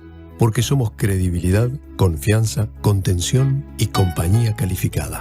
Porque además le brindamos a los socios más de 20 talleres multitemáticos en la Fundación SECOM destinados a promover la calidad de vida y muchos beneficios más. Porque estamos para usted las 24 horas, los 365 días del año. SECOM, primer servicio de compañía de Uruguay y del mundo. Cuando necesites pinturas, materiales, accesorios, insumos para sanitaria y construcción, pensá en A Todo Color. 5 sucursales en Montevideo, Maldonado, Minas y San José. Además, envíos a todo el Uruguay. En pinturas, sanitaria y construcción, todo lo que necesites está en A Todo Color. atodocolor.com.uy. El Alemán al Auditorio del Sodre. Último disco de Gerardo Dorado, El Alemán. Yo, ¿quién sería? ¿Cuál es la pintura que te esconde? El Alemán. 3 de junio, Auditorio del Sodre. Entradas en Ticantel. Algo cambiará. Edita Montevideo Music Group. La Diaria Radio, 97.9. Gracias por escucharme. Muchas gracias por explicarme. Gracias por toda la ayuda. Estas son palabras recientes de nuestros pacientes, pero los agradecidos somos nosotros, porque tu elección nos hace superarnos cada vez más y ser la mutualista con los mejores profesionales del país. En abril, si tu número de cédula termina en 4, venía un nuevo CASMU. Afiliate en nuestros locales, en la web o a través del 1444. CASMU, estamos para cuidarte. Consulte las condiciones. Cobertura total de asistencia médica. En ANDA lo damos todo y los propietarios nos hacen todo tipo de preguntas. Para alquilar mi propiedad con ANDA, ¿tengo que ser socia? No tiene por qué. ¿Pero puedo serme socia? Puede. ¿Y qué gano? Puede pedir adelantos de alquiler y cobrar varios meses juntos. Taca, taca. Soy propietario. ¿Qué me dan? Poder cobrar en fecha todos los meses. ¿Me sirve? ¿Un cafecito? Bueno. No hay garantía como la de ANDA, porque es la que da más beneficios y descuentos a inquilinos y más seguridad a propietarios e inmobiliarias. La garantía más aceptada del país, la número 1. La más conveniente. Sí, en ANDA lo damos todo.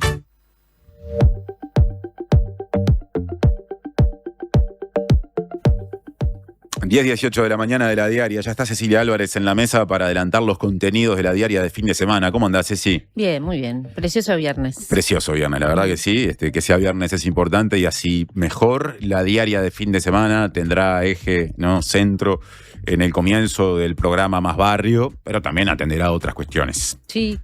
Hago un repaso rapidito con algunos de los contenidos solamente algunos de los que van mañana. En la sección de Extra vamos a tener una entrevista con el periodista especializado en carnaval, Marcelo Fernández, el Chelo Fernández, que es periodista, es abogado, pero sobre todo es un estudioso del carnaval, es fanático, así que bueno, vamos ahora que ya terminó y se están aprontando para la próxima temporada, vamos a conversar con él. En la sección Mundo tenemos bastante contenido dedicado a Argentina, aunque no es solo Argentina, pero en particular hoy voy a comentar ahora una nota sobre la presencia de Peter Thiel en Argentina, que está hace una semana. Peter Thiel es el dueño de Palantir, una empresa especializada en el procesamiento masivo de datos que le ofrece servicios a los gobiernos, agencias de inteligencia, a ejércitos. Y en particular esta semana, el sábado pasado, hubo un tuit que capaz que sorprendió un poco porque se presentó un estilo manifiesto denominado La República Tecnológica. Donde se propone una reformulación interna del poder ante los nuevos retos del espacio digital y la rivalidad geopolítica. Es un actor central hoy por hoy, no solo desde el mundo de las plataformas tecnológicas, sino también en el contacto con ultraderechas en particular, estos movimientos políticos. Entonces su presencia en Argentina y el vínculo con varios de los asesores de Javier Milei es algo para atender y seguir de cerca. Y ya en la sección política, vamos con una nota, una entrevista de Natalia Ubal a Rodrigo Garín, el director de la OPP, de la Oficina de Planeamiento y Presupuesto, con el que, se hablaron de varios temas que involucran a la OPP esta semana. Esta semana se presentó la Estrategia Nacional de Desarrollo, una estrategia que surgió como una iniciativa del PIT-CNT y las cámaras empresariales, pero que también involucra, obviamente, que a distintos organismos del Poder Ejecutivo, y también a la Academia Nacional de Ciencias, por ejemplo, con una mirada, de largo plazo. Y también esta semana se habló mucho sobre la finalización del proceso del diálogo social, sobre la seguridad social, que estuvieron hablando ahora también con Martín Valcorba. Y bueno, un tema del que se va a seguir hablando la semana que viene, porque se presenta finalmente el informe final de este proceso de diálogo. Un informe del que estamos hablando mucho antes de su presentación de que aparezca oficial. Públicamente, exacto. Pero ya por la vía de los hechos se conocen una cantidad de contenidos, distintos medios los han publicado. Se habla mucho de este cambio que impactaría en una de las actividades que hacen las AFAP, no ya en su eliminación ni mucho menos, pero también, por ejemplo, de cambios en la edad jubilatoria, ¿no? La habilitación de esa causal de retiro anticipado, en fin. Y por la vía de los hechos, los jerarcas no están diciendo, no, vamos a esperar a que el documento se publique.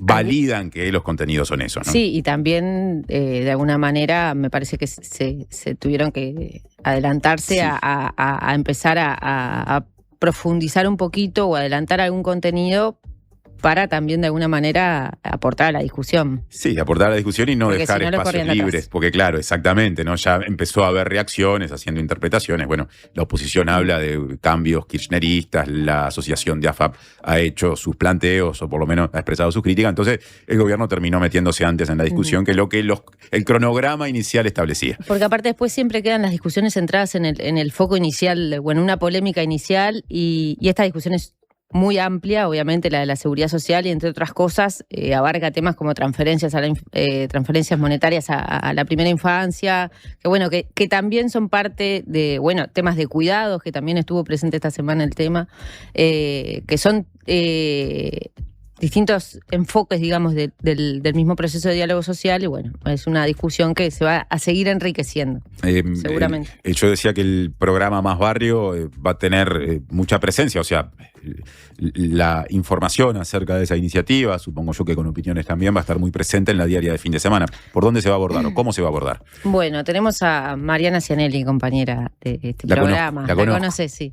Que estuvo siguiendo este tema, va a también estar hoy siguiéndolo, porque el programa Más Barrio, si bien han habido distintos anuncios y adelantos de lo que era y cómo iba a funcionar, empezó a ponerse, digamos, de alguna manera en marcha ayer, con el relevamiento a cargo de aproximadamente 160 funcionarios del Ministerio de Desarrollo Social, del Ministerio de Vivienda, también acompañados o custodiados, si se quiere, por la policía comunitaria, que llegaron a Cerro Norte, a una zona muy complicada, donde hay niveles de violencia y también de vulnerabilidad social muy importantes, a recorrer casa por casa haciendo un formulario base, digamos, de los que toma el Ministerio de Desarrollo Social para intervenir en cada uno de los hogares.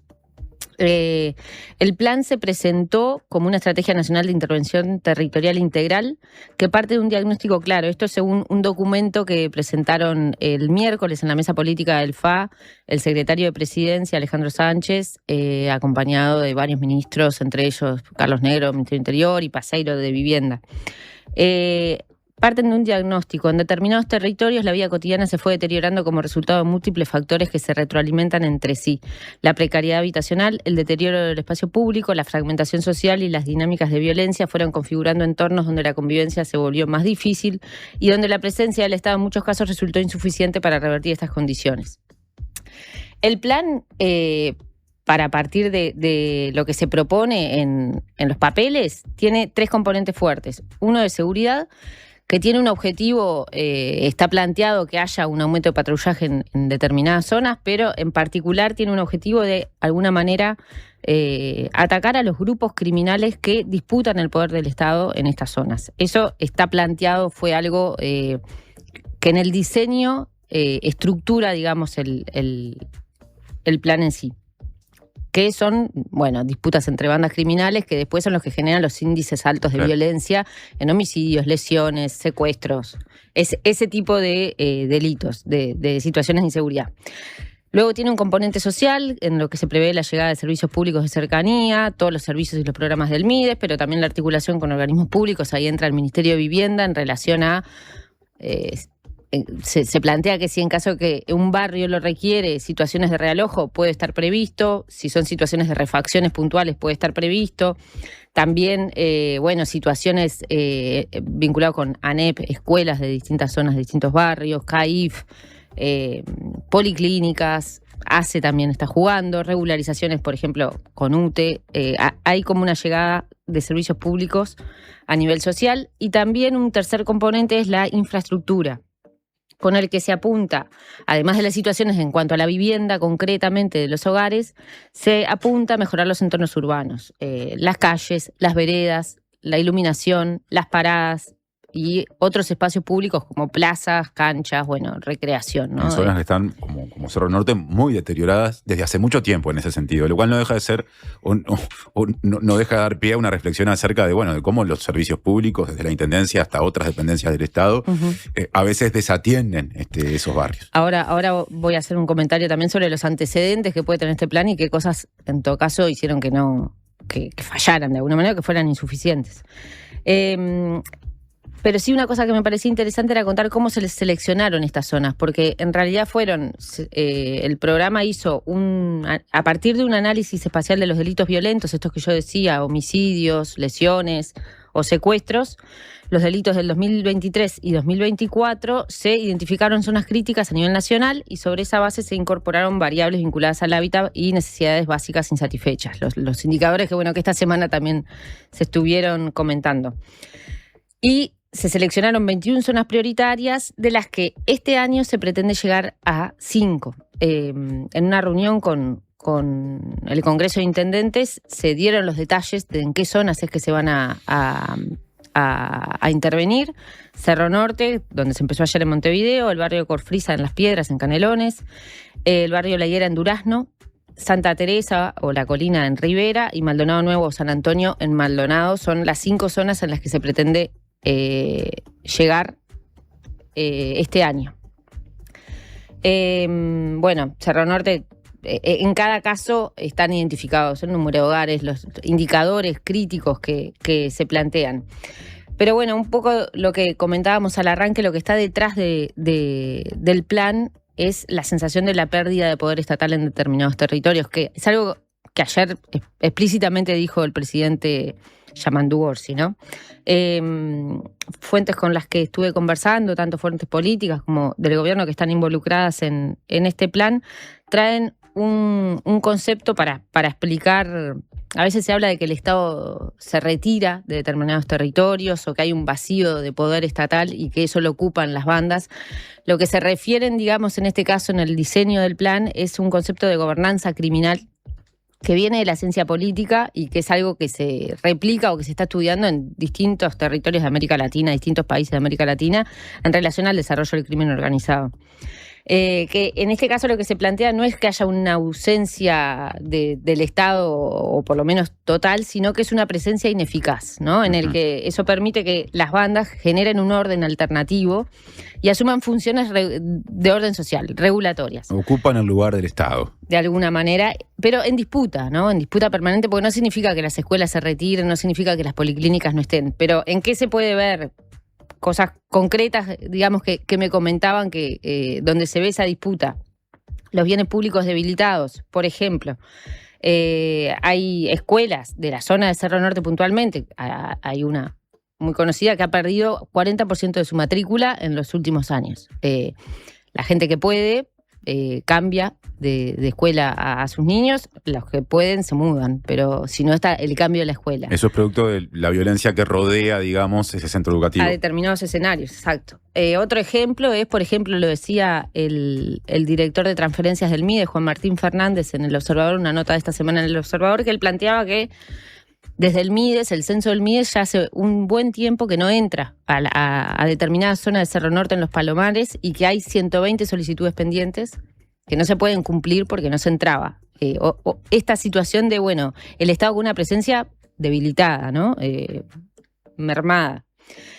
Después, ejemplos de que los grupos de alguna manera criminales controlan quién circula en determinadas zonas, las calles, a partir de determinada hora no se cruza determinadas avenidas.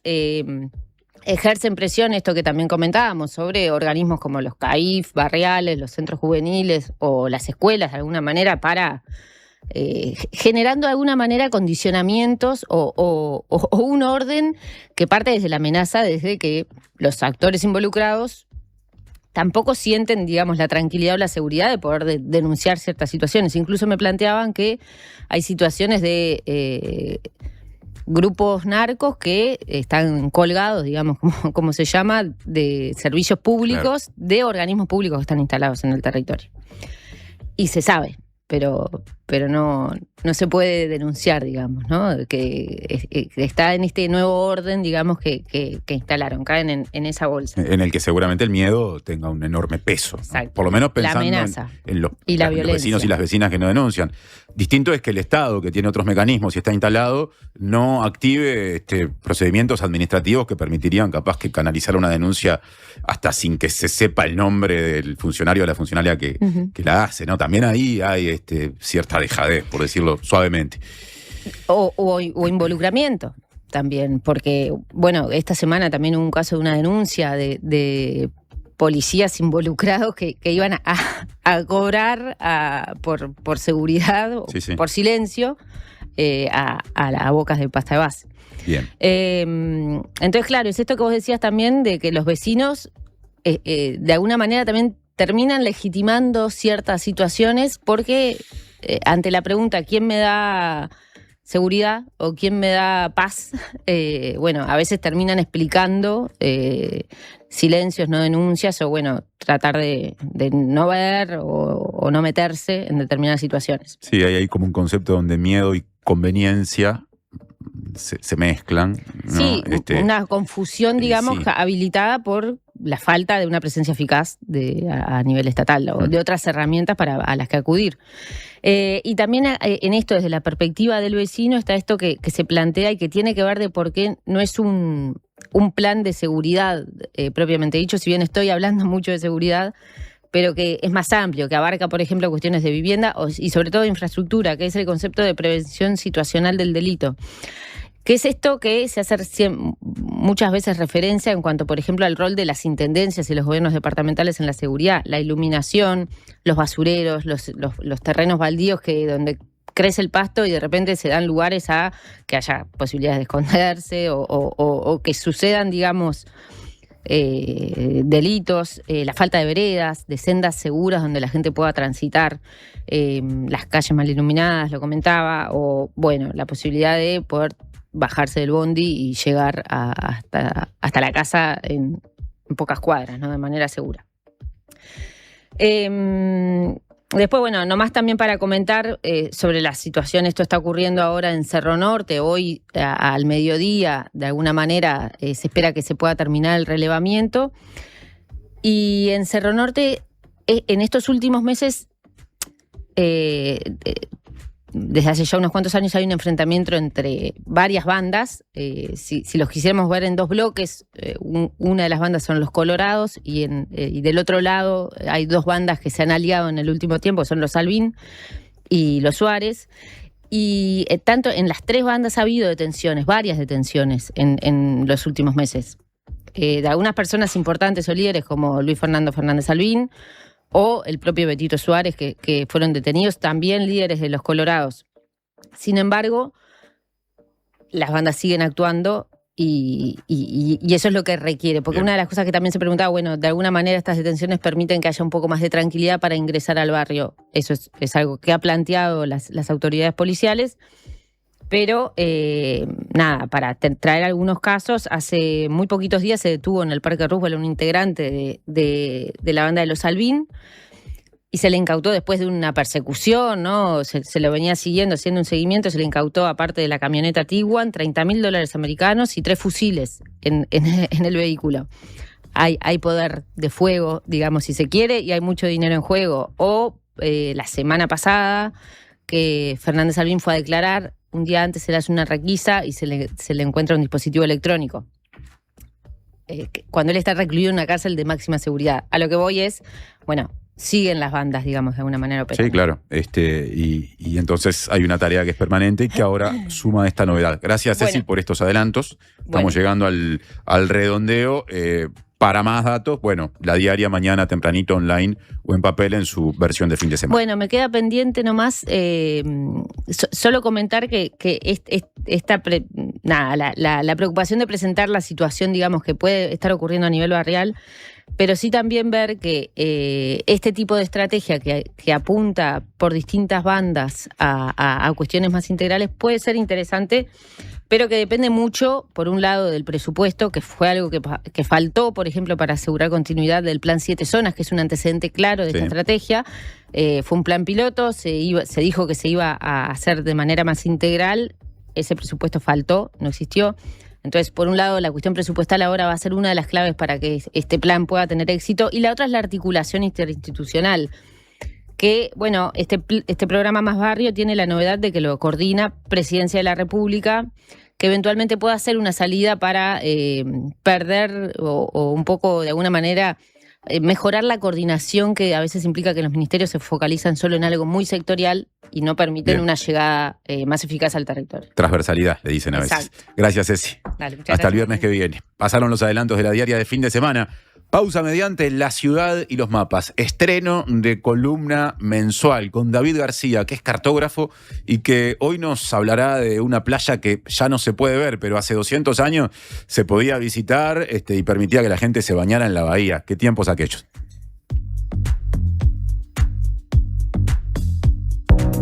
Tenemos una buena noticia. Si tu cédula termina en 4, podés afiliarte a Médica Uruguaya a través de FONASA.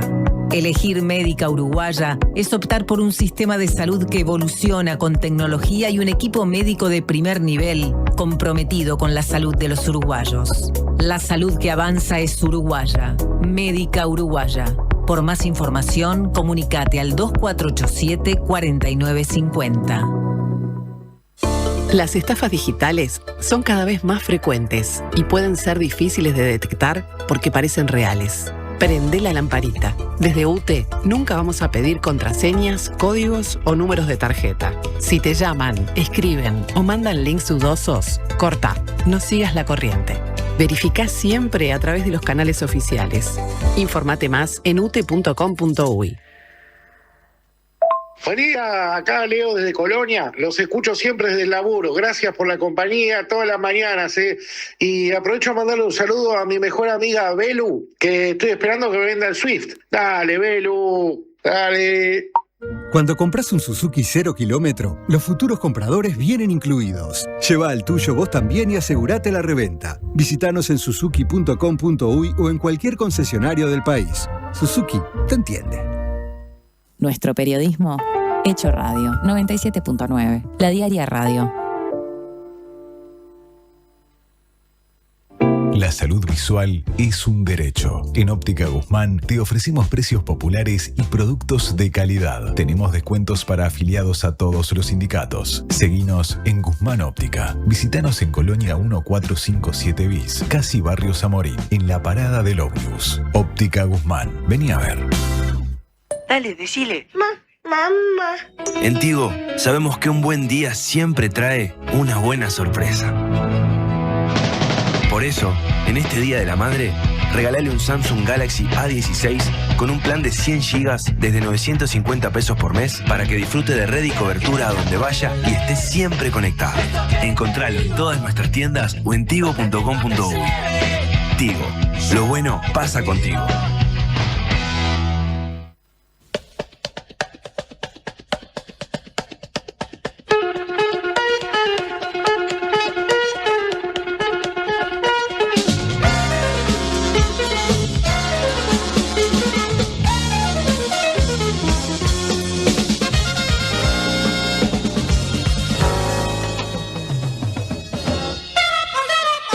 Que se escuchara un poquito de eso, ¿no? De ese registro inalcanzable que solo la voz de Rubén Rada puede alcanzar. Son los acordes de Montevideo, en esta ocasión en versión de la banda de Rubén Rada y Hugo Fatoruso, y esta canción que es un clásico de la música uruguaya, que fue también interpretada por Opa en una versión que posiblemente haga aparte de lo más excelso de la música nacional, así lo digo, va a ser en adelante la cortina de un espacio que estamos inaugurando en este programa. Un espacio titulado La Ciudad y los Mapas, que la tendrá como protagonista Montevideo, sí, pero como protagonista en la función de divulgación, llevando la columna a David García, que es cartógrafo y que una vez por mes nos va a visitar para, bueno, a través de la evolución de los mapas, mostrarnos esas cosas que han ido cambiando en la ciudad. No me quiero adelantar al tema de hoy, porque primero quiero, ya que es la primera vez, conversar de alguna otra cosita brevemente con David, que ya está en la mesa. Bienvenido, David, es un gusto que estés por acá y que una vez por mes nos visites con tus mapas. Sos cartógrafo, es lo tuyo y nos encanta la posibilidad que se abre.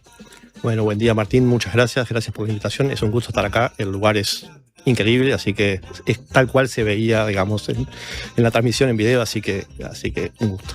Dije cartógrafo, a ver, no es posiblemente la especialidad que más mencionemos en los medios de comunicación, cuando recibimos profesionales, en fin, tu campo específico de trabajo, tus conocimientos, dónde los volcás, cómo te desempeñás profesionalmente. Bueno, yo soy egresado de una carrera que se llama Tecnólogo en Cartografía, que es una carrera relativamente nueva de la UDELAR, de la Facultad de Ingeniería. Y bueno, es una carrera como orientada a lo técnico, que implica, digamos, una especie de base, digamos, de conocimiento, y después uno como que va buscando, explorando el área que más le llega, digamos, por la temática o por los intereses. En mi caso, fui como perfilando mi formación hacia la cartografía histórica, porque es algo que me interesa particularmente.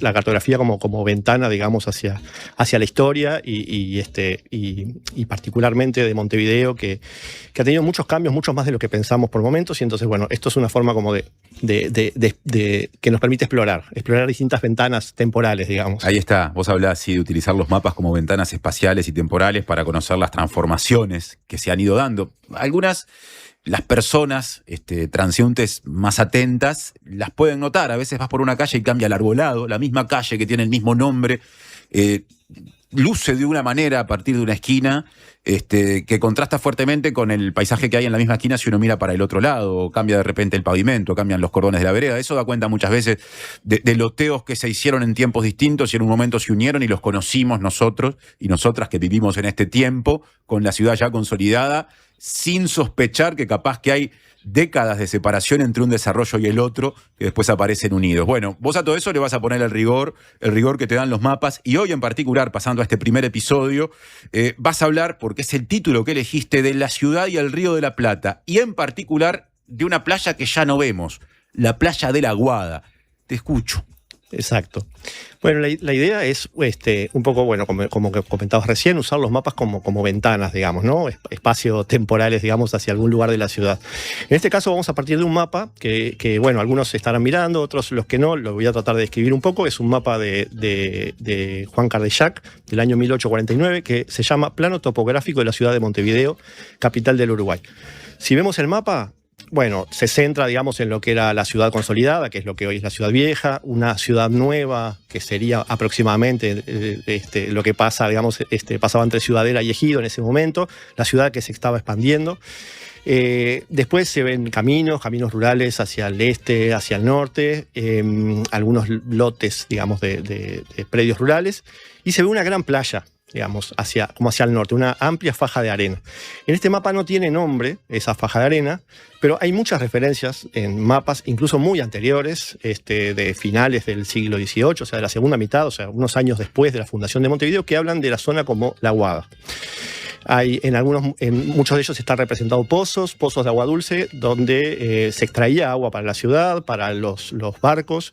En muchos mapas aparece como la aguada del navío, o de los navíos, porque era el lugar donde sacaban agua dulce para proveerse los navíos, los barcos que recalaban, digamos, en el puerto de Montevideo. Así que bien ganado ese nombre. Exacto, y el nombre es muy viejo, digamos. Es uno de los primeros nombres de zonas, digamos, que aparecen y que se consolidaron y que siguen manteniéndose hasta hoy, ¿no?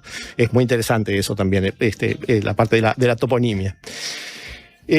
Bueno, la parte de la ciudad, digamos, el borde norte, el borde costero hacia la bahía, digamos, transcurría más o menos por donde está la Rambla hoy, hasta la calle Ciudadela, aproximadamente, y después como que había una playita, digamos, era un borde como rocoso, pero había una playa a la altura de la calle 33 que era el embarcadero. Era el acceso, digamos, por el puerto hacia la ciudad.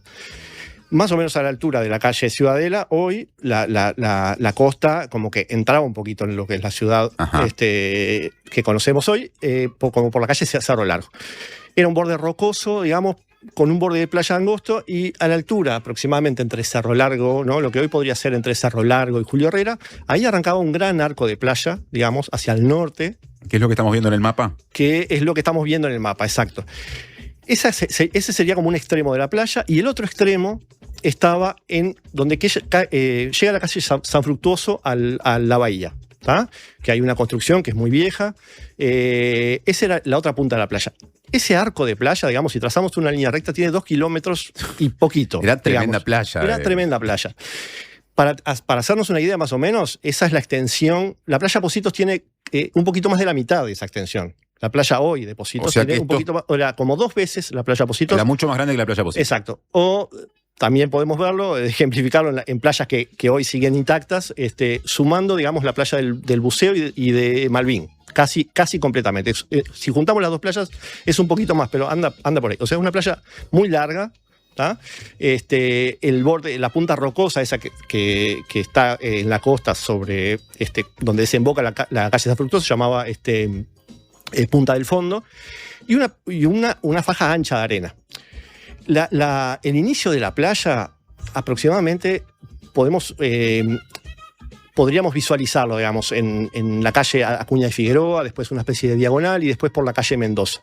No se ciñe, digamos, a una calle actual en sí misma, va pasando como un diagonal.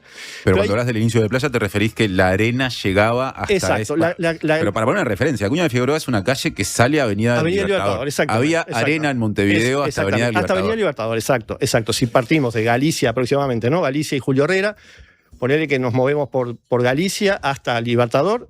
Libertador sería el otro borde y después Acuña de Figueroa. Ese sería como el inicio de la faja de arena, que como pueden ver se adentra muchísimo en lo que es la ciudad consolidada hoy, ¿no?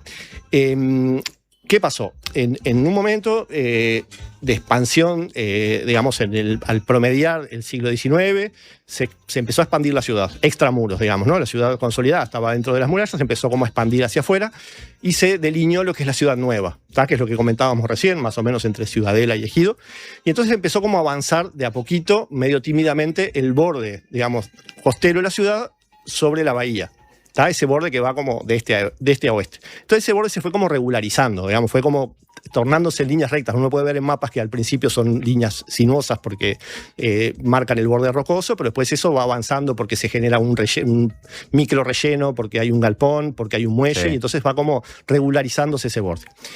El salto, digamos, más grande en el avance, ¿tá? Que es como el primer avance grande de la ciudad sobre el Río de la Plata, se da más o menos a fin de la década de 1860, o sea, 1867, 69, no hay es difícil encontrar una fecha precisa. ¿Por qué? Porque empezó a desarrollarse el ferrocarril. El ferrocarril, empezaron a construirse las primeras líneas de ferrocarril, y la primera línea terminaba en Bella Vista, digamos, muy lejos de lo que era la ciudad. ¿Dónde hoy está la estación Carnelli? Aproximadamente donde está la estación Carnelli, exactamente. Entonces, había necesidad de arrimar, digamos, el inicio del tren a la ciudad y al puerto particularmente. Entonces empezaron a buscarse proyectos que pudieran solucionar ese problema. El proyecto, básicamente, digamos, hubo varios intentos. Hay un plano muy interesante de 1867 de un ingeniero Hansen que en un mismo plano coloca 3 proyectos distintos que incluso los nombra, ¿no? Proyecto del directorio, proyecto del gobernador, proyecto de la dirección de obras públicas. O sea, ya está, la idiosincrasia nacional de discutir eternamente muchos proyectos ya estaba... Eso no nació con el túnel que no se hizo en 18 de julio, viene de antes. Mucho antes, exactamente. Entonces planteaba 3 trazados posibles y un murallón. Los 3 trazados posibles, incluso en el mapa, se ven como sobre el agua, ¿no? O sea, porque como que cortan el arco de playa. Lo estamos viendo en este momento, esto le digo a la gente que nos está siguiendo por streaming, también lo vamos a explicar para la mayoría, la gran mayoría que nos sigue a través de la radio. Exacto. Esos 3 trazados, digamos, digamos que eran proyectos de distintas propuestas.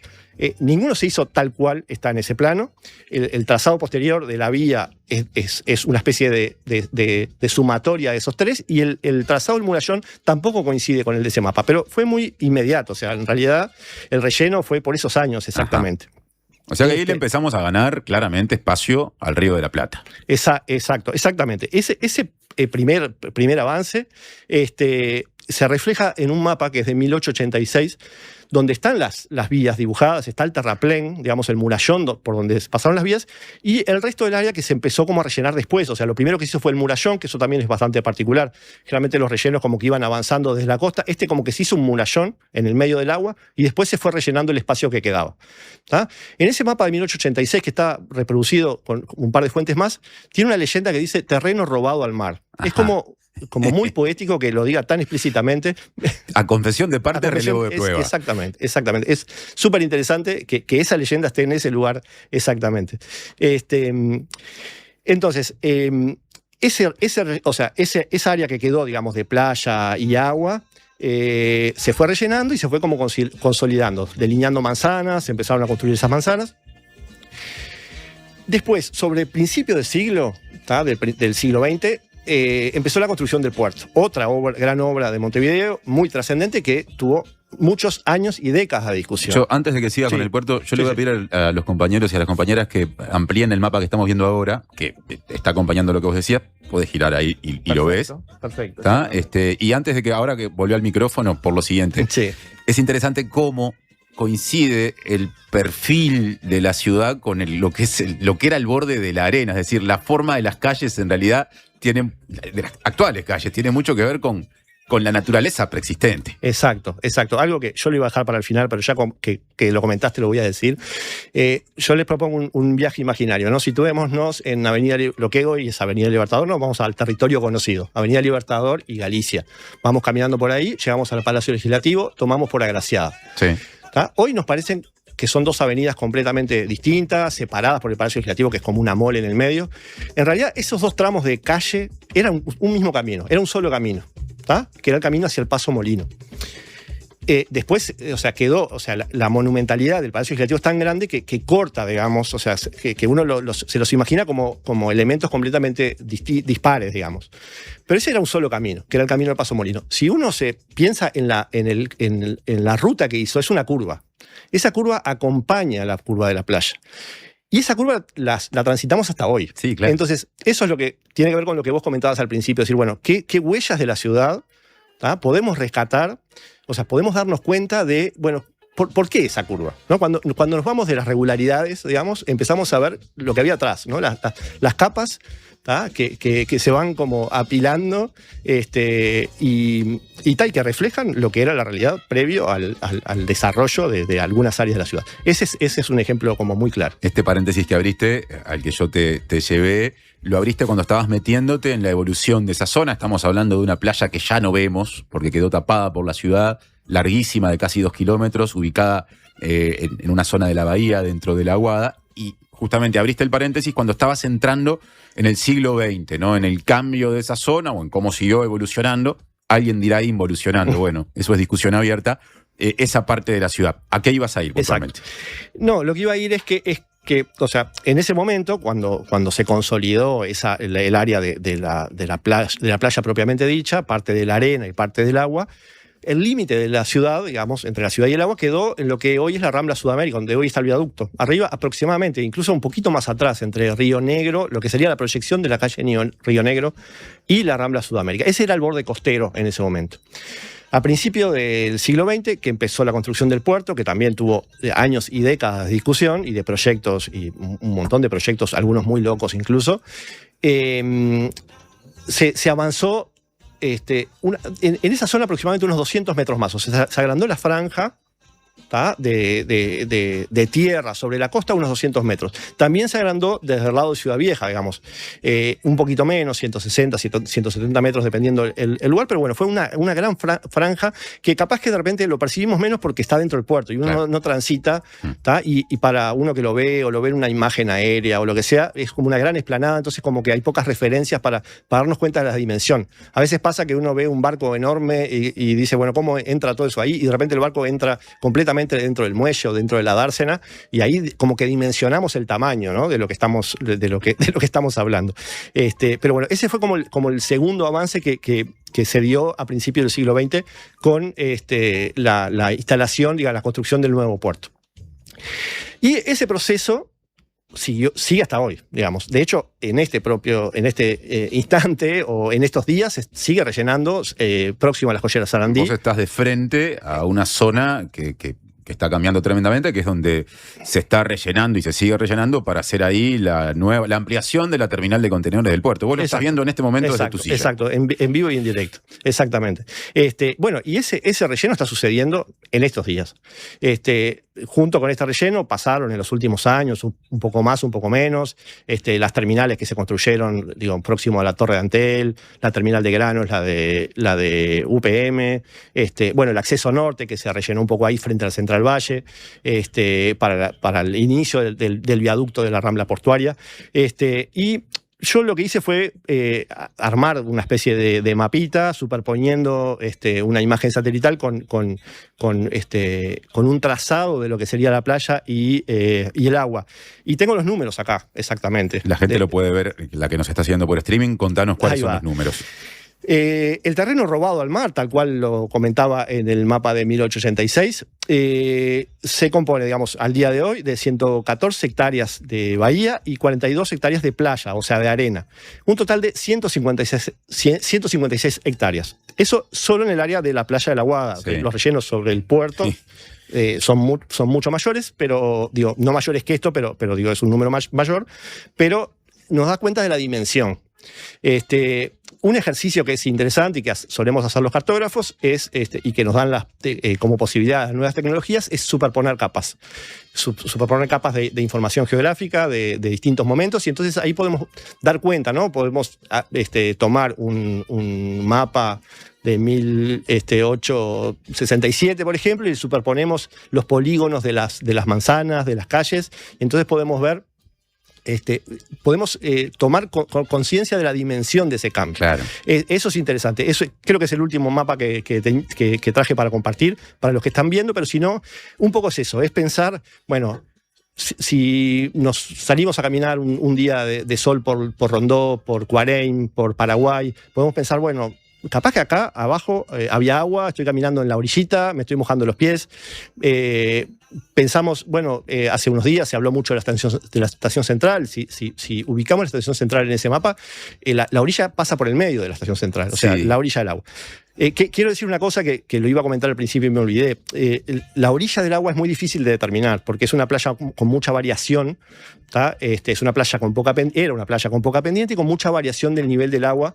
Y entonces en muchos mapas se ubica en lugares distintos. Lo que es más fácil de determinar es como el inicio de la arena, ¿no? O sea, dónde arrancaba la barranca de la arena de la playa. Pero la parte de agua tiene esa variabilidad. Estamos llegando al final. Perfecto. Yo quiero compartir uno de los varios mensajes que han llegado. Y va, el mensaje que voy a leer es de una oyente, sí, de Margaret. Va a un hecho que también es parte de esa zona de la ciudad. Margaret dice, por eso se inunda. Claro, las inundaciones en la calle La Paz frente a la entrada de la vieja estación central General Artigas son un clásico que motiva discusiones, videos que se viralizan, acusaciones cada vez que, como pasa cada vez más en este tiempo, llueve mucho y de golpe, ¿no? En un lapso corto llueve mucho, cae mucha agua. Bueno, eso tiene que ver con muchas cosas que ya explicaste. También, esto es para comentario breve, con un arroyo que desembocaba ahí. y que sigue viviendo, pero abajo de la ciudad. Exacto. Bueno, eso lo iba a comentar, ¿ves? Se me pasó, porque después vamos a ahondar. No se pierdan los próximos capítulos de esta columna, exacto, que vamos a hablar un poco de eso. Pero claro, sobre por debajo de lo que es hoy la calle La Paz, venía un arroyo que se llamaba Arroyo de las Canarias, o en algunas referencias aparece como Miguelete Chico, que desembocaba exactamente ahí. O sea, la costa estaba próxima a la estación central y el arroyo venía por la calle La Paz y desembocaba. Eso, o sea, la estación central, en el lugar donde se inunda, es exactamente el punto donde desembocaba el arroyo en la playa. De hecho, y es como interesante también esa parte de memoria histórica, la calle La Paz originalmente se llamó calle del Miguelete, probablemente haciendo referencia al curso de agua que pasaba por ahí, que en varias fuentes cartográficas aparece como Miguelete Chico. Entonces, es interesante verlo ahí y ver, o sea, cuando vemos aguas, digamos, en la superficie, nos damos cuenta que es el agua que está volviendo por sus fueros, digamos. La ciudad y el Río de la Plata. La playa de la Aguada es el título de la primera entrega de La Ciudad y los Mapas, este ciclo mensual que con David García, cartógrafo, vamos a poner al aire hasta el final de este año, a razón de una vez por mes en este programa. La Ciudad y el Río de la Plata, Rambla Sur, es el título del capítulo que vamos a compartir en mayo, el mes que viene. Y este capítulo bien podría llamarse también Montevideo, ciudad de playas sepultadas, porque hay muchas playas, nos enorgullecemos, se las refregamos como conquista a nuestros vecinos y vecinas de Buenos Aires, en esa cosa rioplatense de la competencia, pero alguna que otra, como David nos enseñó recién, se ha tapado. Y David, como si no alcanzara con todo lo que ya aportó, y cuando estamos llegando a las 11, ya nos tenemos que ir, les va a hacer un regalito musical para que el cierre con canción que tiene cada uno de nuestros programas, hoy tenga una canción alusiva a algunos de estos temas que mencionó. Veremos cómo lo baja al territorio, ya que estamos hablando del mapa de la ciudad. Exacto, vamos a hacer ese experimento de unir la parte musical. Bueno, el tema que propongo para el cierre forma parte de un disco que se llama Circa 1968, que ya con el título ya unos cuantos ya sabrán de qué grupo estoy hablando. Se llama Circa 1968 porque incluye grabaciones entre 1967 y 1969, que es exactamente 100 años después de que se comenzara a construir el murallón que iniciaba el relleno de la playa de la Aguada. El tema que vamos a escuchar fue compuesto por Walter Cambón y grabada por el legendario grupo El Quinto, como muchos ya habrán descifrado. Y en este tema, si nos ponemos a leer algunos versos salteados, podemos encontrar Nace junto al mar, blancos, verdes, azules van, llega a la playa tranquila, sí, de la costa cerca está, olas van cantando, suena blanca espuma. Bueno, preciosa canción. Con Suena Blanca Espuma cerramos programa, semana y columna. Gracias, David. Hasta la próxima. Muchas gracias. Queda la música, viene Sofi Romano, sigue la continuidad, o esta es la continuidad de la Diaria Radio. Buen fin de, que pasen bien.